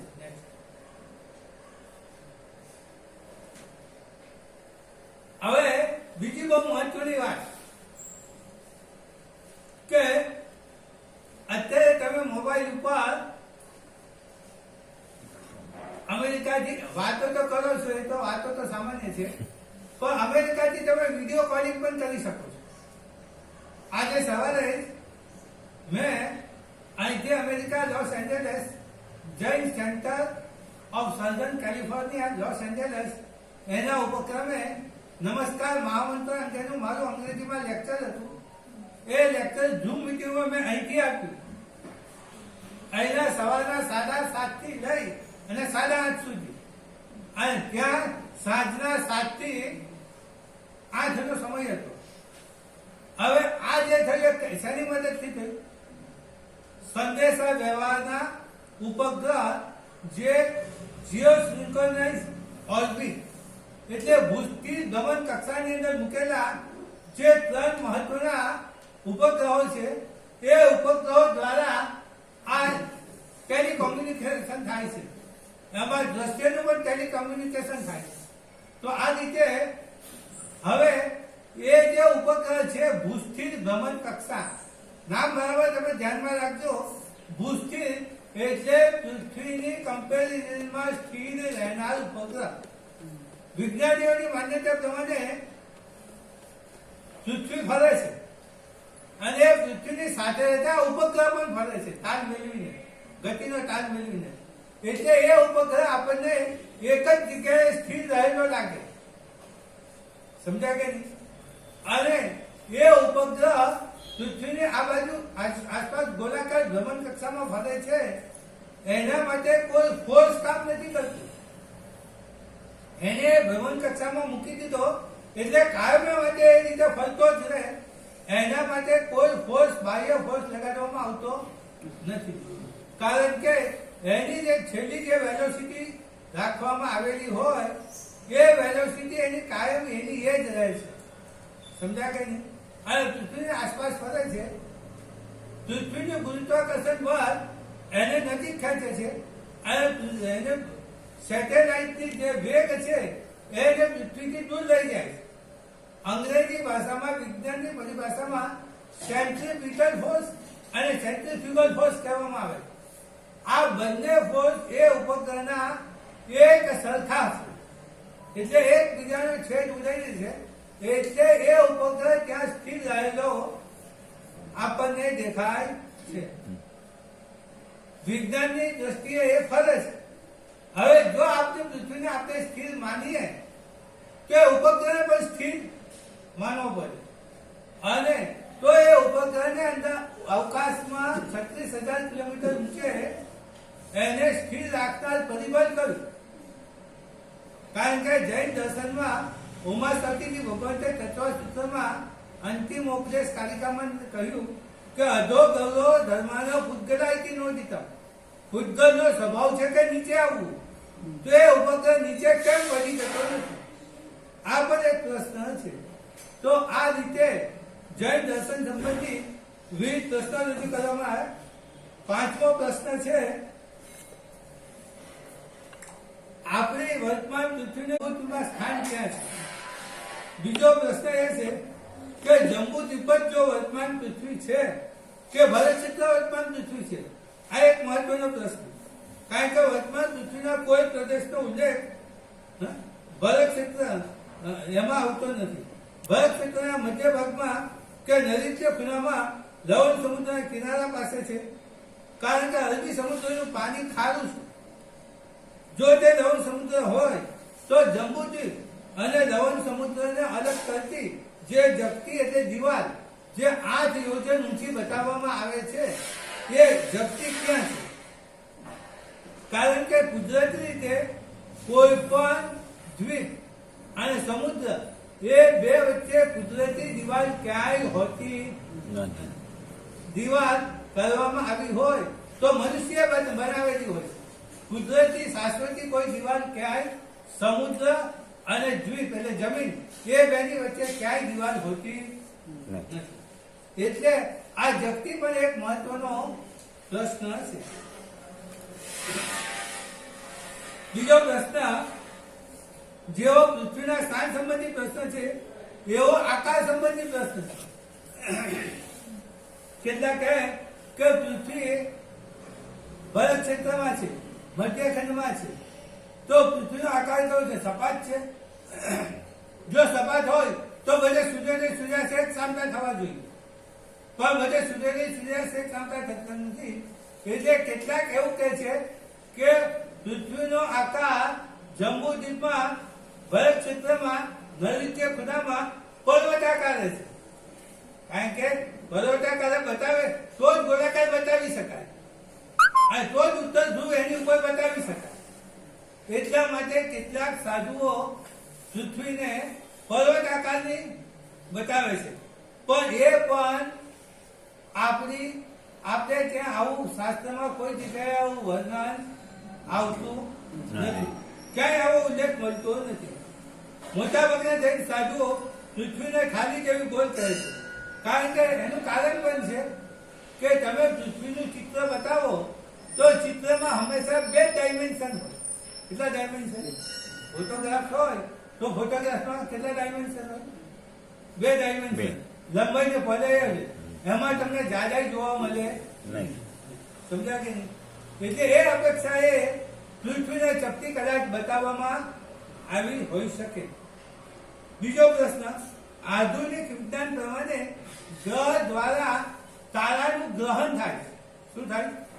ગ્રહ દ્વારા તારાનું ગ્રહણ થાય. કઈ રીતે?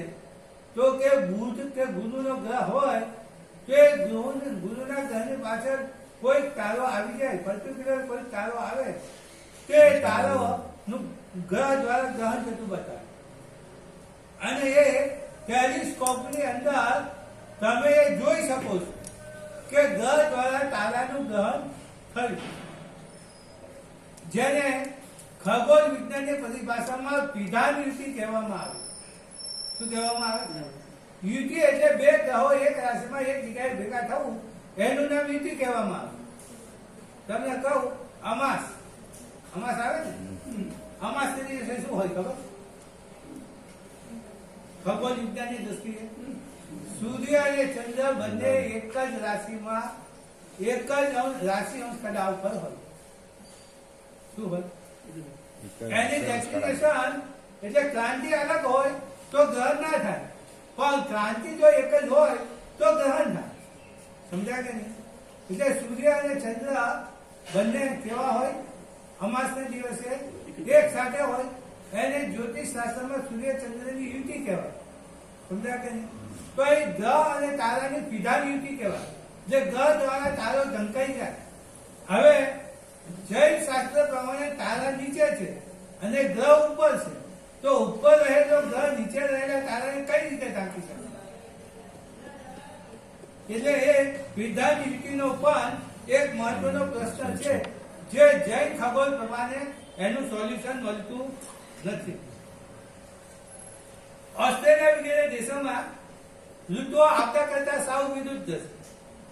એનું શું કારણ? વિષુવવૃત્ત ઉપર 12 કલાકના દિવસ અને 12 કલાકની રાત્રિ ત્યાં બતાવવામાં આવ્યું છે.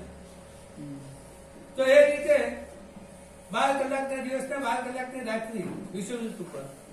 પછી ધ્રુવનો તારો એ શું મેરુ પર્વતનું શિખર છે? કારણ કે પૃથ્વીની જે ધરી છે એ એક્ઝેક્ટ ધ્રુવના તારા સામે છે.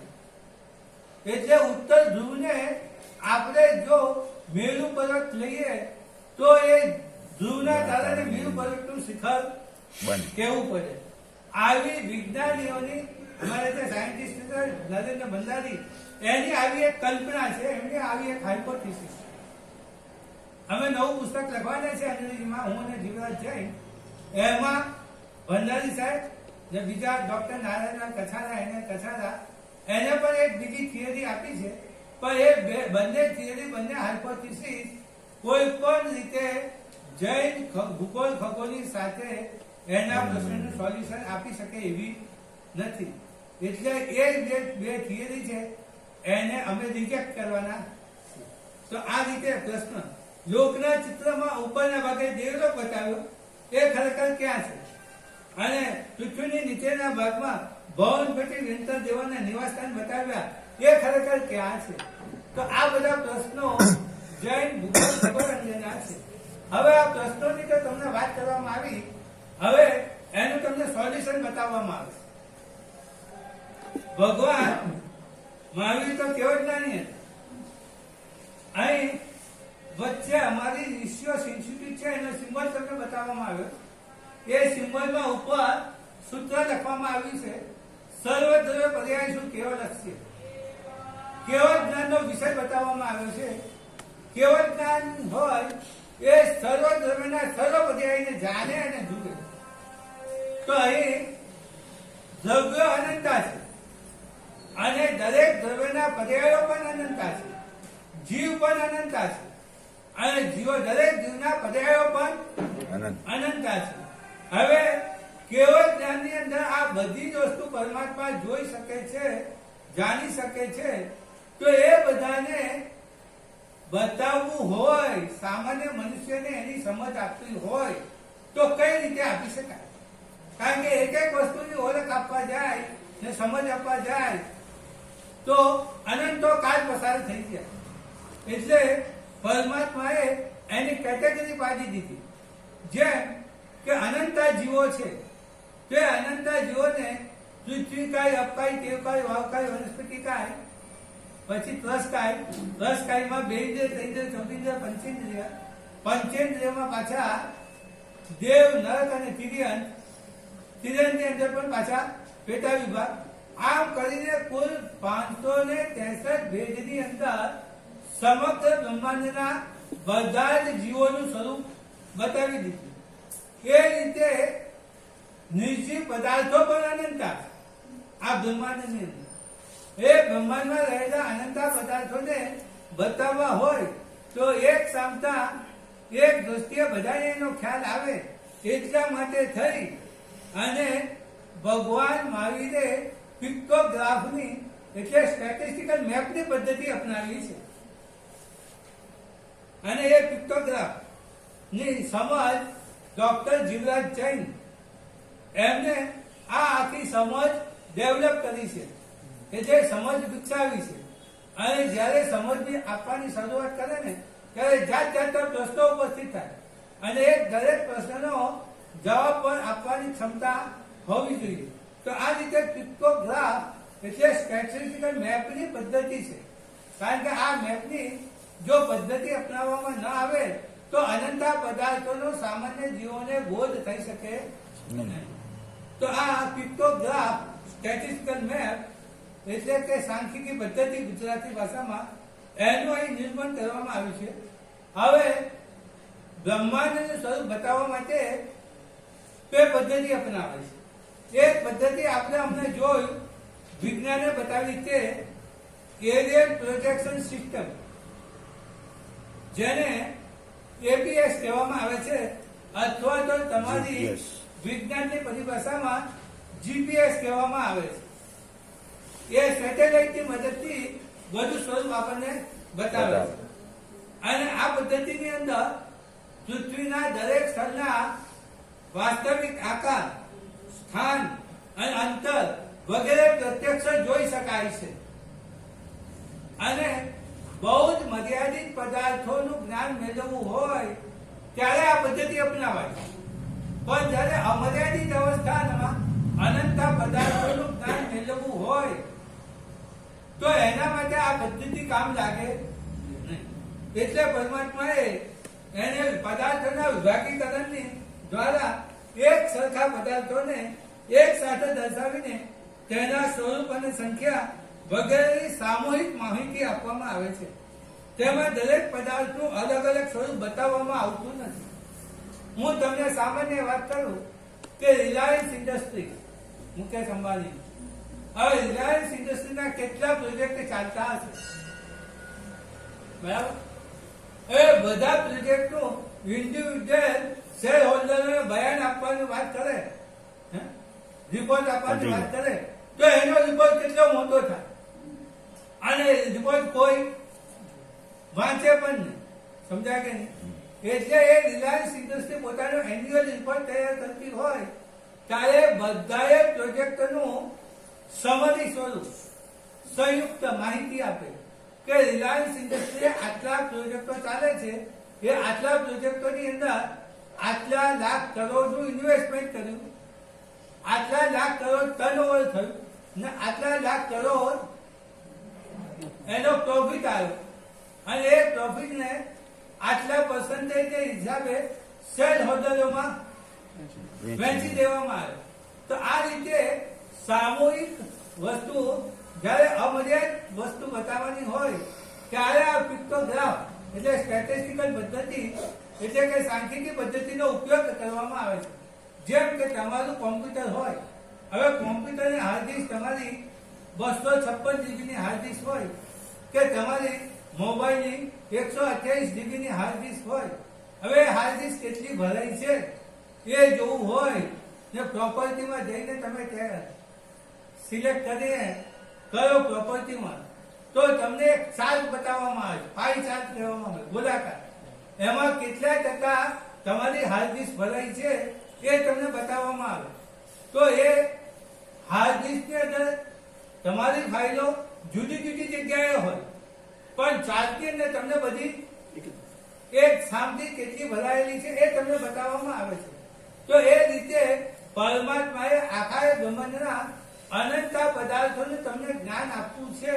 તો એ જ્ઞાન આપવા માટે સામાન્ય મનુષ્યને એટા જ્ઞાન સમજ પડી જાય એ રીતે પિક્ટોગ્રાફનું સ્વરૂપમાં ભગવાને વર્ણન કરેલું.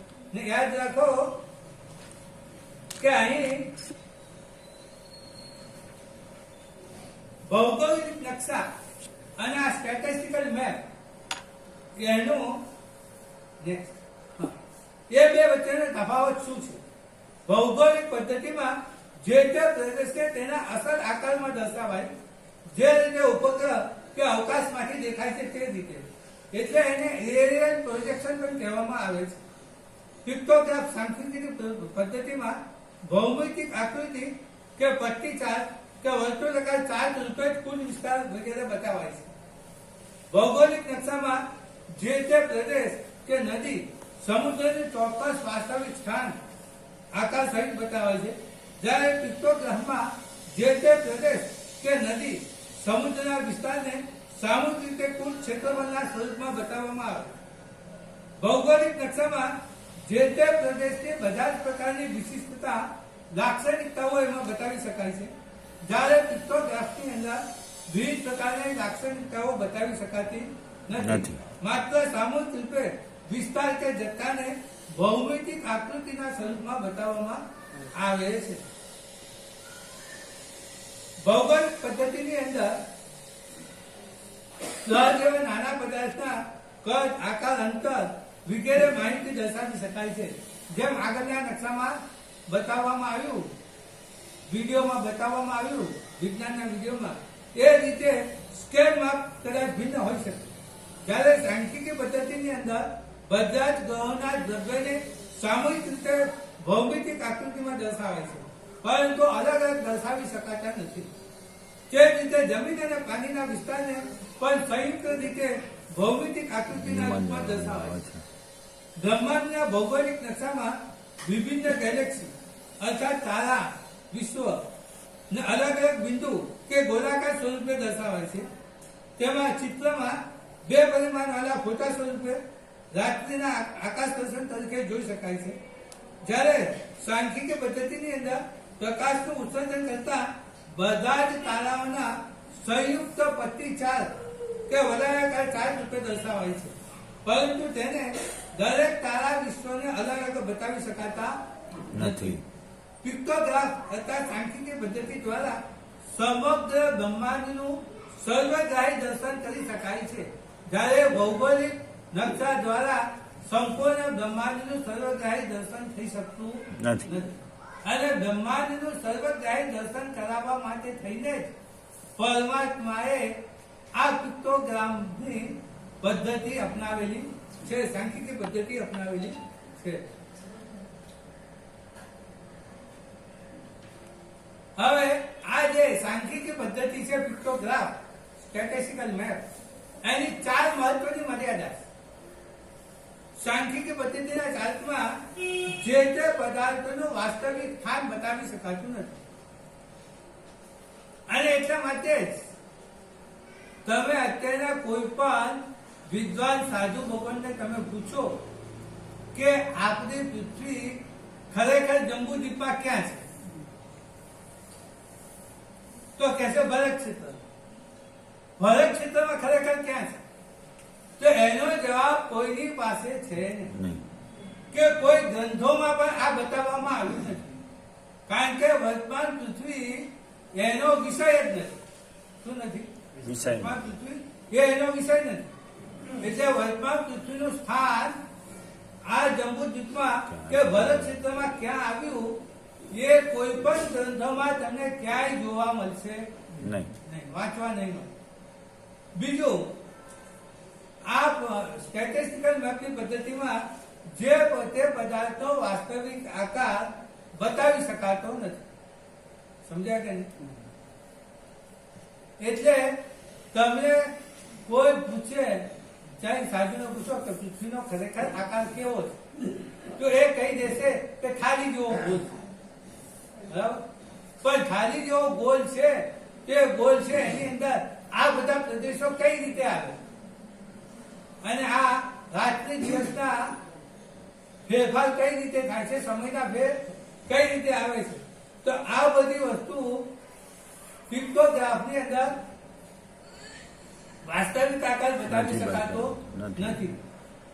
આ પદ્ધતિની અંદર જે તે પદાર્થો, અને એટલા માટે તમે કોઈને પૂછો ને કે આ પૃથ્વીનો વાસ્તવિક આકાર કયો, તો એ વાસ્તવિક આકાર કોઈ પણ સાધુ બતાવી શકશે જૈન દર્શનની પ્રમાણે, કારણ કે જૈન દર્શનને એ બતાવવામાં આવ્યું જ નથી, અને એ એનો વિષય જ નથી. હવે ત્રીજી મર્યાદા કે આ પદ્ધતિમાં બે પદાર્થો વચ્ચેનું વાસ્તવિક અંતર બતાવી શકાતું નથી. સમજ્યા કે નહીં? એ વાસ્તવિક અંતર બતાવી શકાતું નથી, એટલે એ અંતરને અહીં 0 કરી દેવામાં આવે. શું કરી દેવામાં આવે? 0. તમને કહું, ભરત ક્ષેત્રને અડીને હિમવાન પર્વત છે, બરાબર? હિમવાન પર્વત છે ને, તો એ બરાબર અડીને છે. ખરેખર તો હિમવાન પર્વત હરિવાસ ક્ષેત્ર એક અલગ પૃથ્વી છે ને, એ અલગ પૃથ્વી આપણી પૃથ્વીથી હજારો પ્રકાશ વર્ષ દૂર છે. પણ એ હજારો પ્રકાશ વર્ષ આ સાંખ્યિકી પદ્ધતિની અંદર બતાવવા શક્ય નથી. એટલા માટે એ અંતરને અહીં 0 કરી દેવામાં આવ્યું, અને એ પૃથ્વીને આપણી નજીક બતાવવામાં આવી છે પર્વત સ્વરૂપે અથવા તો બીજા ક્ષેત્ર સ્વરૂપે. સમજ્યા કે નહીં? તો આ રીતે આ પદ્ધતિની અંદર વાસ્તવિક અંતર પણ બતાવી શકાતું નથી, અને આ સાંખ્યિકી પદ્ધતિની અંદર વિભિન્ન ગતિઓ પણ બતાવી શકાતી નથી, ને એટલા માટે પરમાત્માએ પૃથ્વીની દૈનિક ગતિ કે પૃથ્વીની વાર્ષિક ગતિ બતાવી નથી. ભગવાન તો કેવા જ્ઞાની હતા, એમને ખબર તો હોય કે પૃથ્વીની આ દૈનિક ગતિ છે અને પૃથ્વીની આ વાર્ષિક ગતિ છે. વાર્ષિક ગતિને કારણે આ ઋતુઓ થાય છે, અને દૈનિક ગતિના કારણે રાત દિવસ થાય છે. પરમાત્માને કેવો જ્ઞાન હતું, એમને ખબર જ હતી. સમજ્યા કે નહીં? છતાં પણ પૃથ્વીની એ ગતિને એમને આ પિક્ટોગ્રાફની અંદર બતાવી નથી, ને એ પિક્ટોગ્રાફનો સાંખ્યિક પદ્ધતિનો વિષય પણ નથી. એની આ મર્યાદા છે. તો આ 4 મર્યાદા મહત્વની છે. આ 4 મર્યાદા ધ્યાનમાં રાખી અને આ 14 રાજયોગનું સ્વરૂપ સમજવાનું છે, અને એ તમને સમજાવવા માટે અહીં પ્રયત્ન કરવામાં આવે છે. એટલે 14 રાજયોગનો જે નકશો છે કે અધિદીપનો નકશો છે અને જંબુદ્વીપનો નકશો છે, એ ભૌગોલિક નકશો નથી, પરંતુ આ ચાર્ટ સ્વરૂપ છે, એટલે એ પ્રમાણે તમે શોધવા જાઓ તો ક્યાંય કશું મળે નહીં. એટલે સમગ્ર બ્રહ્માંડના બધા જ પદાર્થોને એક સાથે દર્શાવનાર સુશોભિત ચિત્ર સ્વરૂપે 14 રાજયોગને અહીં બતાવવામાં આવ્યું છે કે જંબુદ્વીપ કે અધિચિત્ર પણ એ રીતે અહીં બતાવવામાં આવ્યું છે. હવે તમને અહીં નદી અને પર્વતનું સ્વરૂપ બતાવવામાં આવે. ઉપરનું જે ચિત્ર છે એ ચિત્રમાં ભૌગોલિક નકશા સ્વરૂપે છે. એમાં ચિત્રમાં દર્શાવ્યા પ્રમાણે સાંખ્યિકી પદ્ધતિમાં નીચેમાં દર્શાવ્યા પ્રમાણે આવે છે અને ભૌગોલિક પદ્ધતિમાં ઉપર પ્રમાણે દર્શાવવામાં આવે. જે ભાગ છે એ પર્વતો છે અલગ અલગ, એ પર્વતોને અહીં સંયુક્ત સ્વરૂપે વચ્ચે એક મુખ્ય પર્વત તરીકે બતાવવામાં આવે અને પેલી છૂટી છૂટી પર્વતમાંથી નીકળતી નદીઓ બતાવવામાં આવે. એ બધી નદીઓને અહીં એક જ પર્વતમાંથી નીકળતી બે નદી તરીકે બતાવવામાં આવી છે. શું ભરત ક્ષેત્રની અંદર ફક્ત ગંગા અને સીધી બે જ નદી છે? એ સિવાય બીજી કોઈ નદી નથી. બીજી બધી નદી છે, બીજી બધી નદીઓનું પરમાત્માને જ્ઞાન નહોતું તો બીજી નદી ન બતાવે.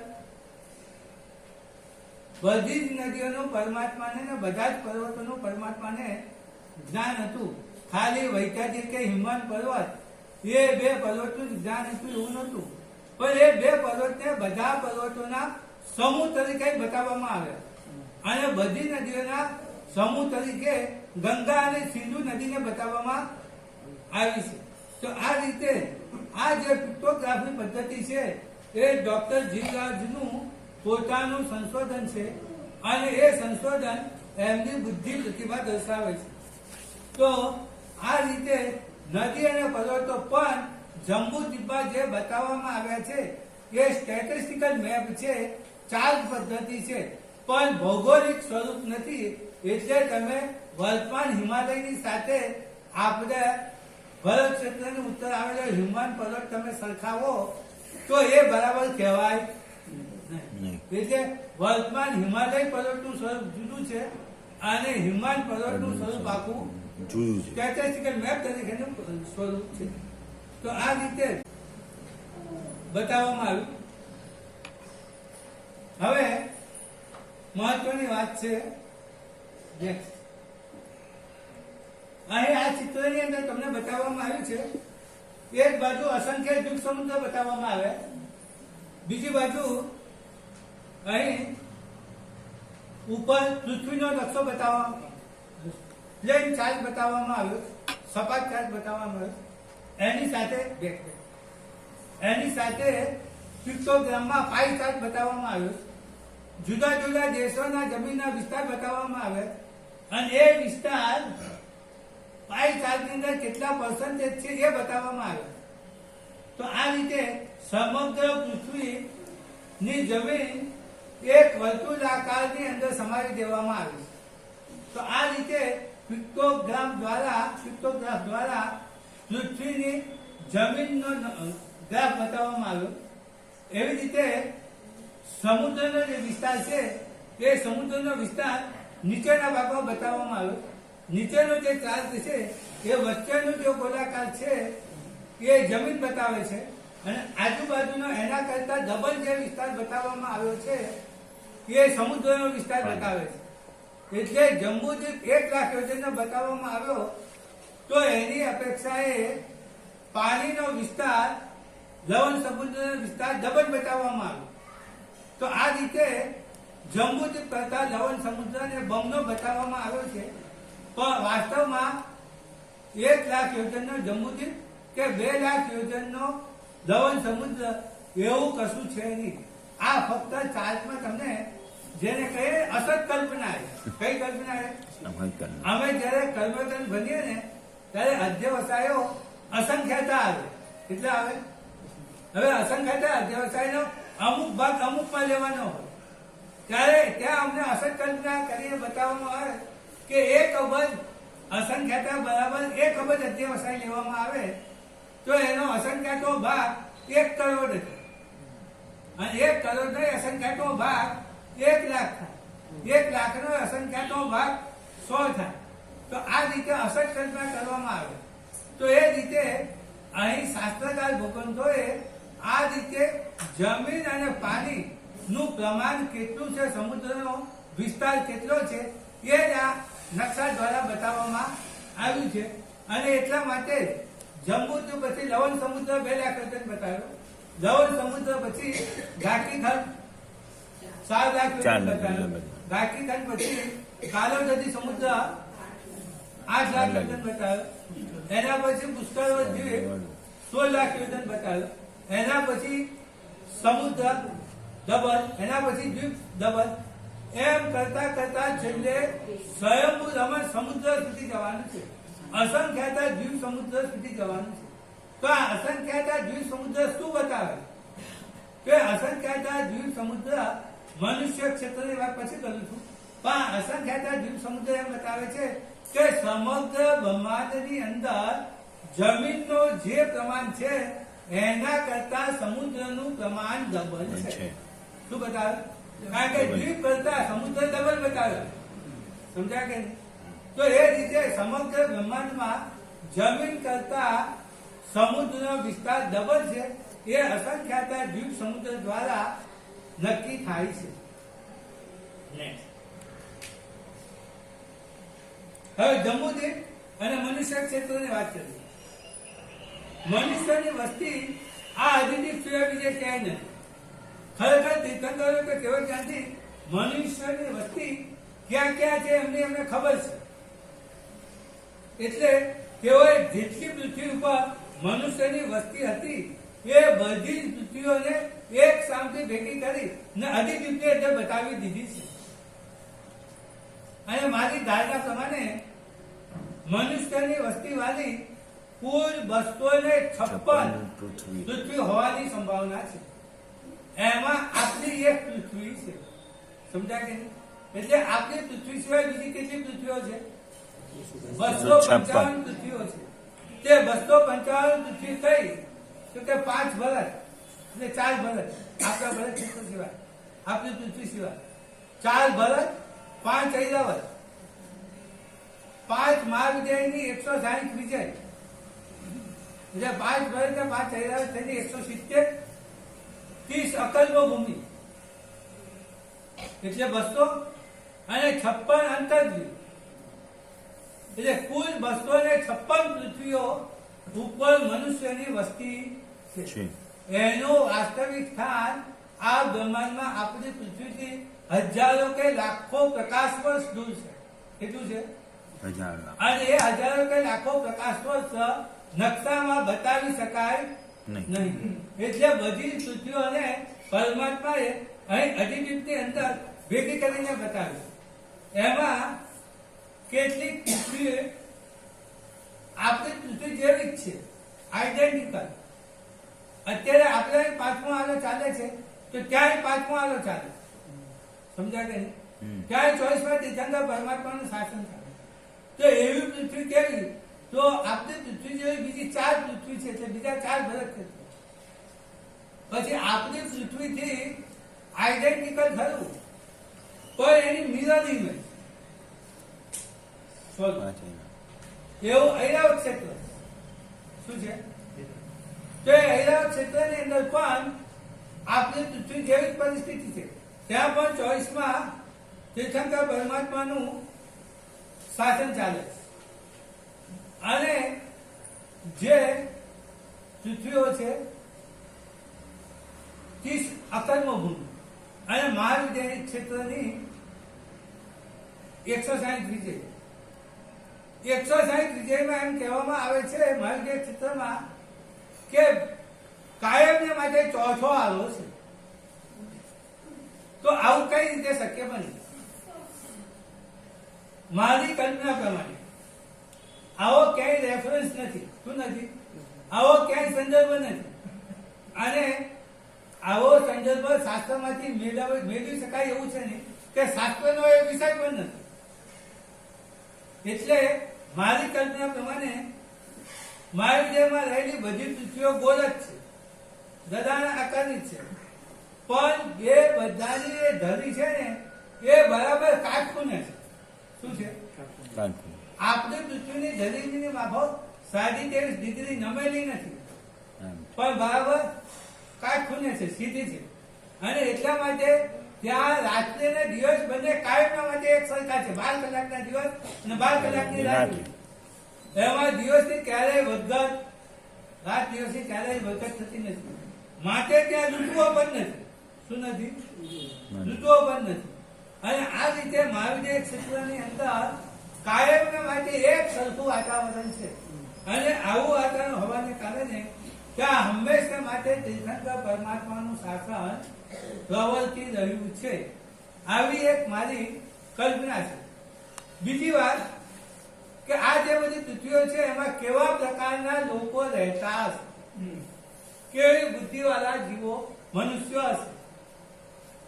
તો એની વિશે વાત કરીએ તો અમુક પૃથ્વીઓ એવી છે કે જ્યાંના મનુષ્યો આપણા કરતા વધારે બુદ્ધિશાળી છે, વધારે એડવાન્સ. તો એ પૃથ્વીઓ કઈ? તો એ પૃથ્વીઓ એટલે મહાવિદ્ય ક્ષેત્રની 160મી પેઢી. સમજ્યા કે નહીં? એ પરમાત્માનું જ્યાં શાસન ચાલે છે ત્યાંના જે મનુષ્ય છે એમની પાસે યંત્ર વિજ્ઞાન છે અને મંત્ર વિજ્ઞાન પણ છે. એટલે એ મંત્ર વિજ્ઞાન દ્વારા પણ એ લોકો અહીં આવી શકે. એટલે મંત્ર વિજ્ઞાનની ટેકનોલોજી પણ એ લોકોની પાસે છે. તો આ રીતે મહાવિદ્ય ક્ષેત્ર ની જે પૃથ્વીઓ છે એની ધરી કદાચ પરપેન્ડિક્યુલર હોવાની સંભાવના છે. એ જ રીતે 30 અકલ્પ ભૂમિ છે એની જે 30 પૃથ્વીઓ છે એની પણ ધરી કદાચ આવી પરપેન્ડિક્યુલર હશે. એટલે ત્યાં પણ જ્યાં હંમેશા પહેલા આલા જેવું હોય ત્યાં પહેલો આલો હોય, જ્યાં બીજા આલા જેવું ત્યાં બીજો આલો હોય, જ્યાં ત્રીજા આલા જેવું હોય ત્યાં ત્રીજો આલો હોય હંમેશા માટે. અને ત્યાં હંમેશા યુગલિયા હોય. એ હંમેશા પ્રાકૃતિક અવસ્થામાં રહેનારા હોય. એને એ લોકોને જે જોઈએ એ બધું કુદરતથી મળી રહે છે. એટલે એમને અસ્થિ મસી અને કૃષિનો વ્યાપાર કરવાની કોઈ જરૂર નથી. એમને કોઈ લડાઈ ઝઘડા કરવાની પણ જરૂર નથી. કારણ કે ન્યૂનતમ આવશ્યકતા વાળા કેવા છે? એમની આવશ્યકતાઓ બહુ ઓછી છે અને એમની જરૂરિયાત પ્રમાણે એમને બધું મળી રહે છે. એટલે એમને ત્યાં લડવા ઝઘડવાનું પણ નથી, એટલે યુદ્ધ પણ કરવાનું નથી, એટલે તલવારનો પણ ઉપયોગ નથી. એમને ત્યાં કશું લખવાનું પણ નથી. અને એમને ત્યાં કુદરતી કલ્પવૃક્ષ દ્વારા બધી ચીજ વસ્તુ મળી રહે છે. એટલે એમને ત્યાં ખેતી કરવાની પણ નથી. એટલે અસ્થિ મસી અને કૃષિ એનો આ અકલ્પ ભૂમિમાં કોઈ ઉપયોગ જ નથી. સમજ્યા કે નહીં? તો એ જે પૃથ્વીઓ છે એ પૃથ્વીઓનું સ્વરૂપ પણ આવું પરપેન્ડિક્યુલર એક્સિસ વાળું હશે, ધરી વાળું હશે. નેક્સ્ટ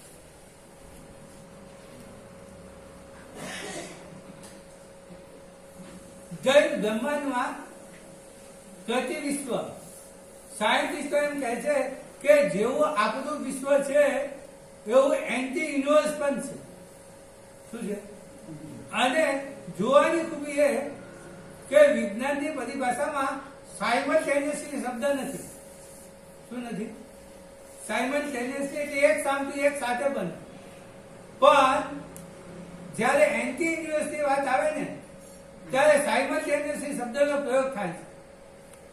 કારણ કે અહીં એક અણુની અંદર જે પરિવર્તન થાય એનું સેમ એવું જ પરિવર્તન એન્ટી યુનિવર્સમાં એક સમયે થતું.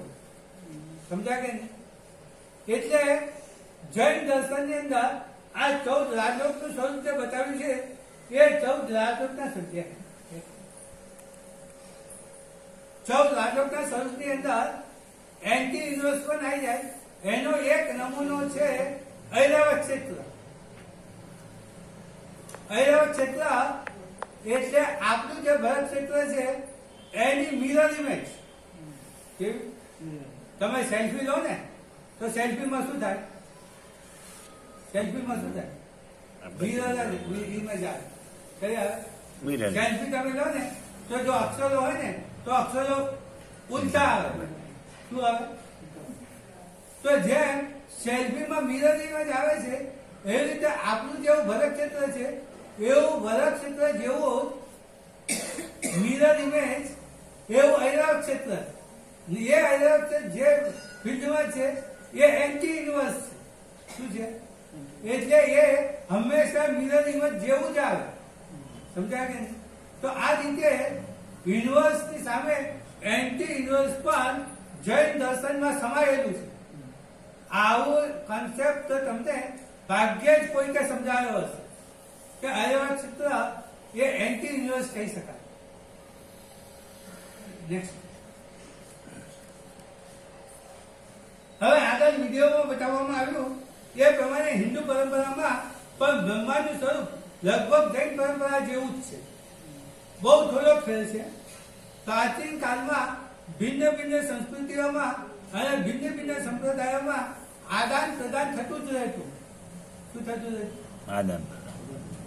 એક સંસ્કૃતિની વસ્તુ બીજી સંસ્કૃતિ વાળા તરત અપનાવી લેતા, અનુકરણ કરી લેતા. એટલે એવું અનુમાન કરી શકાય કે તત્કાલીન જૈન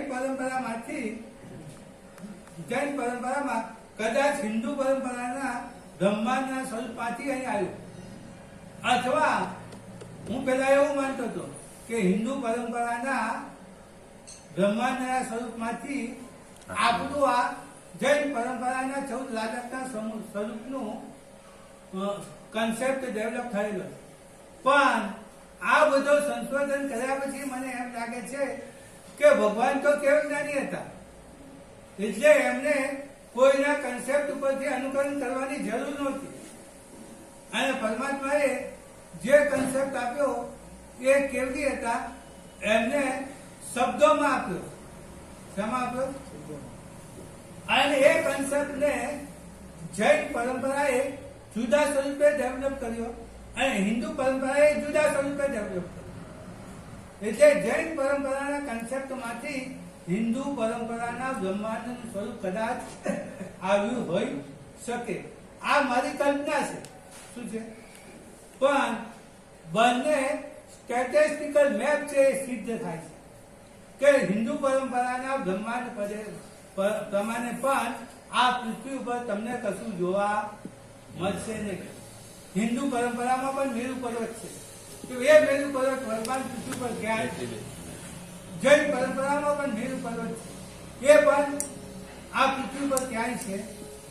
એટલે આ હિન્દુ પરંપરાનો કન્સેપ્ટ છે એ પણ કેવો છે? સ્ટેટિસ્ટિકલ મેપ જ છે, પિક્ટોગ્રાફ જ છે. અને એ રીતે જ એને આપણે સમજવાનું છે. તો હિન્દુ પરંપરા અને જૈન પરંપરા પ્રમાણેનું બ્રહ્માંડનું આ જે સ્વરૂપ છે એ સ્વરૂપ બહુ મહત્વનું. હવે તીર્થાલોકની તો વાત કરી, દેવલોક ક્યાં આવ્યો પાછો? આ પ્રશ્ન જે જૈન ગ્રંથો પ્રમાણે વર્તમાન આપણી પૃથ્વીની ઉપર દેવો છે, ઉર્ધ્વલોક. જો કે આપણે પૃથ્વીની ઉપર જઈએ તો કેટલી ઊંચાઈએ દેવલોક આવે એની આપણને કોઈ ખબર નથી. ઉપર જઈએ તો ખુલ્લું અવકાશ જ દેખાય છે અને એ અવકાશની અંદર તારા અને ગ્રહો દેખાય છે. તેથી તે રીતે વાસ્તવમાં છે નહીં. પણ દેવ એટલે ઉચ્ચ ગતિ. દેવને ઉચ્ચ ગતિને કહેવામાં, તેથી તેને દેવોને ઉપર સ્થાન આપવામાં આવ્યું. જેનું ઊંચું સ્થાન, જે ઉચ્ચ ધરાવતો હોય લાયકાત, એનું સ્થાન પણ કેવું હોય? ઊંચું. દાખલા તરીકે તમે નીચે બેઠા અને હું પાંચ ઉપર બેઠો. કેમ બેઠો? તમારા કરતા મારું સ્થાન, એટલે મને પાંચ ઉપર સ્થાન મળ્યું અને તમને નીચે સ્થાન. તો એ જ રીતે અહીં દેવો એ મનુષ્ય કરતા ઊંચા છે શક્તિની અપેક્ષા. અને એ શક્તિની અપેક્ષા એ ઊંચા છે, ઉચ્ચ ગતિ કહેવાય. એટલા માટે દેવલોકને ઉર્ધ્વલોકમાં સ્થાન આપવામાં આવ્યું. અને અનુયોગ દ્વાર સૂત્રની અંદર હમણાં મેં અનુયોગ દ્વાર ઉપર આર્ટિકલ લેખ લખ્યો ત્યારે એ લેખમાં અનુયોગ દ્વાર સૂત્રમાં પણ ઉર્ધ્વનો અર્થ ઉચ્ચ ગતિ કર્યો છે. સમજાય કે નહીં? એટલે ઉર્ધ્વનો અર્થ ઉચ્ચ કરવામાં આવ્યો છે. એટલે આ રીતે દેવોનું અસ્તિત્વ એને 14 રાજલોકમાં ઉપર બતાવવામાં આવ્યું. બાકી દેવલોક આપણી પૃથ્વીથી ચારે દિશામાં કોઈ પણ જગ્યાએ હોઈ શકે, ઉપર હોઈ શકે, ડાબી બાજુ પણ હોઈ શકે, જમણી બાજુ પણ હોય, ઉત્તરમાં પણ હોય, દક્ષિણમાં પણ હોય અને નીચે પણ હોય. પણ ઉપર જ હોય એવો કોઈ નિયમ નથી. નેક્સ્ટ, હવે નરકની વાત. તો નરક એ અધોગતિ કહેવાય, એટલે એને અધોલોકમાં સ્થાન આપવામાં આવ્યું છે. બાકી નરક પૃથ્વીનું અસ્તિત્વ છે જ. અવધિ જ્ઞાન થાય તો અવધિ જ્ઞાનીને દેવલોકના દેવ પણ દેખાય અને નરક પણ એ જોઈ શકે. અને જે કોઈને અવધિ જ્ઞાન થાય એ જ આ 14 રાજલોકનું કે અધિદીપનું વાસ્તવિક સ્વરૂપ જોઈ શકે.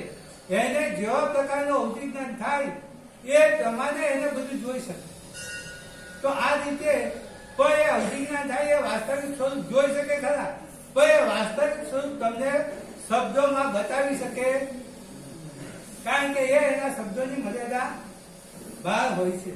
અને અનુવાદ દ્વાર સૂત્રમાં પણ અધોનો અર્થ નીચ ગતિ કરેલો છે. એટલા માટે નરકને અધોલોકમાં સ્થાન આપવામાં આવ્યું છે. હવે નરક અને દેવલોકના જે દેવો છે એને વૈત્રીય શરીર હોય છે. એ વૈત્રીય શરીરને અને દેવલોકના જે જ્યોતિષના જે દેવો છે, સૂર્ય, ચંદ્ર, ગ્રહ, નક્ષત્ર, તારા અને દેવલોકના વિમાનો, એ બધાને ડોક્ટર જીવરાજ જઈને પ્લાઝમા અવસ્થાના શરીરો આવે નામ આપ્યું. કઈ અવસ્થા? પ્લાઝમા અવસ્થા. એ એમનું નવું પુસ્તક અંગ્રેજીમાં તૈયાર થાય છે. હું અને એ બંને સાથે એનું સંપાદન, એડિટિંગ કરવાના છે. અને એની અંદર આ દેવલોકની પરિસ્થિતિ અને નરકની જે પરિસ્થિતિ છે એનું વધારે વિશ્લેષણ અને એ પ્લાઝમા શરીર કઈ રીતે હોય છે એ પણ એમાં બતાવવામાં આવશે. મેં મારું જે પુસ્તક છે એમાં પણ એ પ્લાઝમા શરીર કેવું હોય, કઈ રીતે હોય, વૈદ્ય શરીર કઈ રીતે બનાવવામાં આવે એનું વર્ણન આપણા કલ્પસૂત્રમાં તો આવે જ છે, પણ એ સિવાય બીજા ગ્રંથોમાં પણ આવે છે. તો એના માટેના વિશિષ્ટ પ્રકારના પરમાણુ વર્ગનાઓ હોય છે. એ પરમાણુ વર્ગના દ્વારા એ શરીરોનું નિર્માણ થતું હોય છે. એને ડોક્ટર જીવરાજ જઈને પ્લાઝમા અવસ્થા નામ આપી.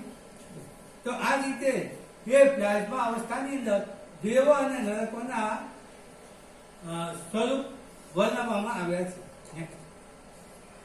હવે આ બધી સમજ આપી તમને એમ થશે કે આ બધી સમજ ગ્રંથોમાં, આગમોમાં કેમ નથી? કારણ કે ભગવાન મહાવીર સ્વામીના નિર્વાણ પછી થોડાક જ વર્ષોમાં આ સમજ લુપ્ત થઈ ગઈ. જ્યારે ભગવાને આ 14 રાજલોકનું સ્વરૂપ બતાવ્યું હશે ત્યારે કોઈ લોકોએ એનો વિરોધ કર્યો નથી.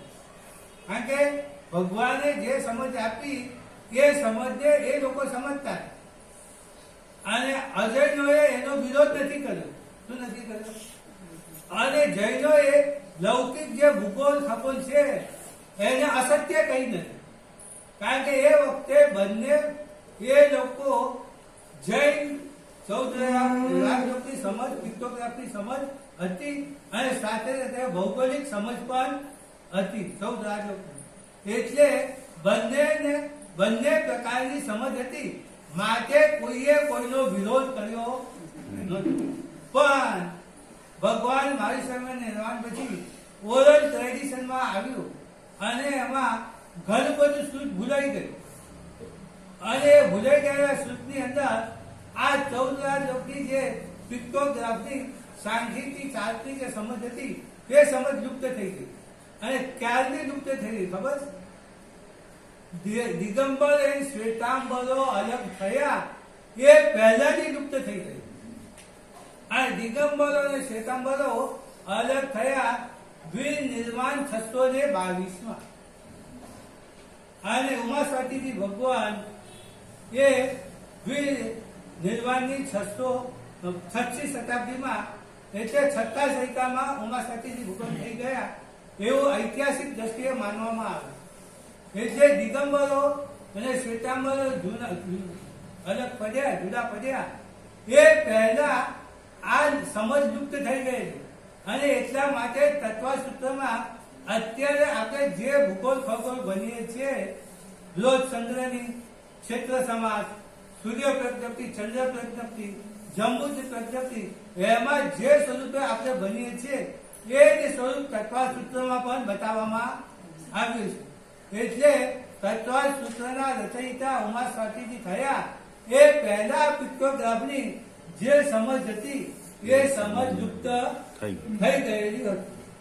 અને આ જે આગમ લખવામાં આવ્યા એ પણ દ્વિનિર્વાણથી 980 વર્ષે, એટલે ઈસવીસનને 6મી શતાબ્દીમાં, એટલે ઈસવીસન 510 ની અંદર આ દેવતી સમાસને વલ્લભીપુર નગરની અંદર આગમમાં લખાવ્યું.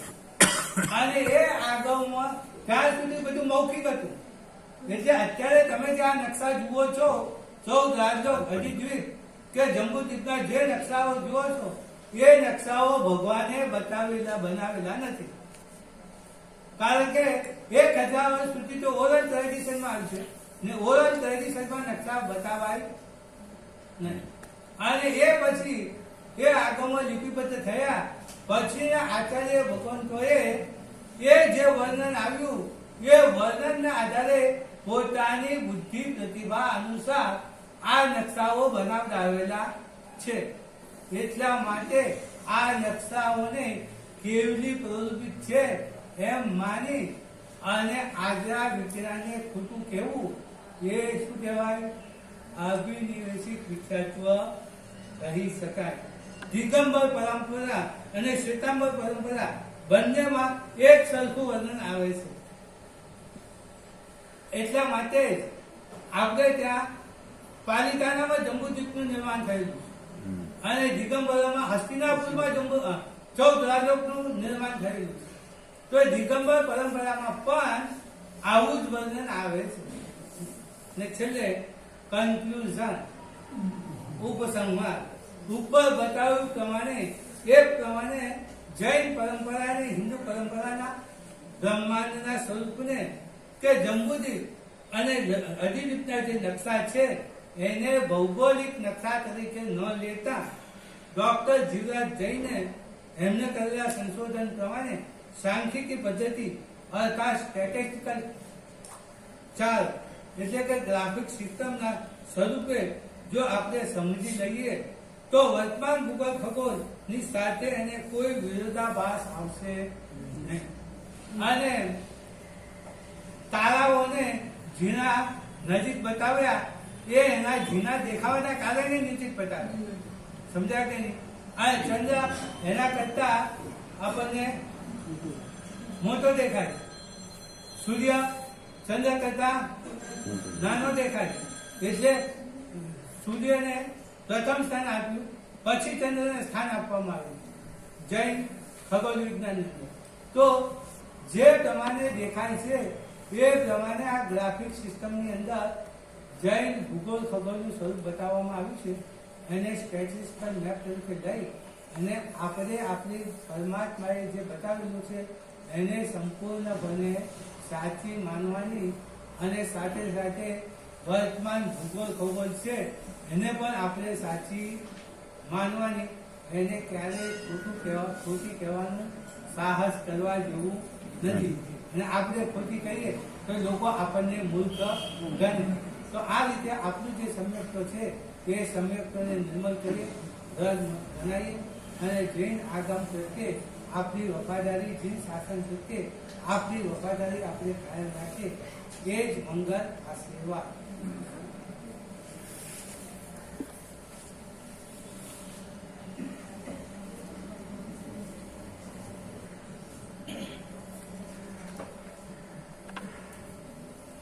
સાહેબ કે આપણે અષ્ટાપદ પર્વત ક્યાં કરાવે?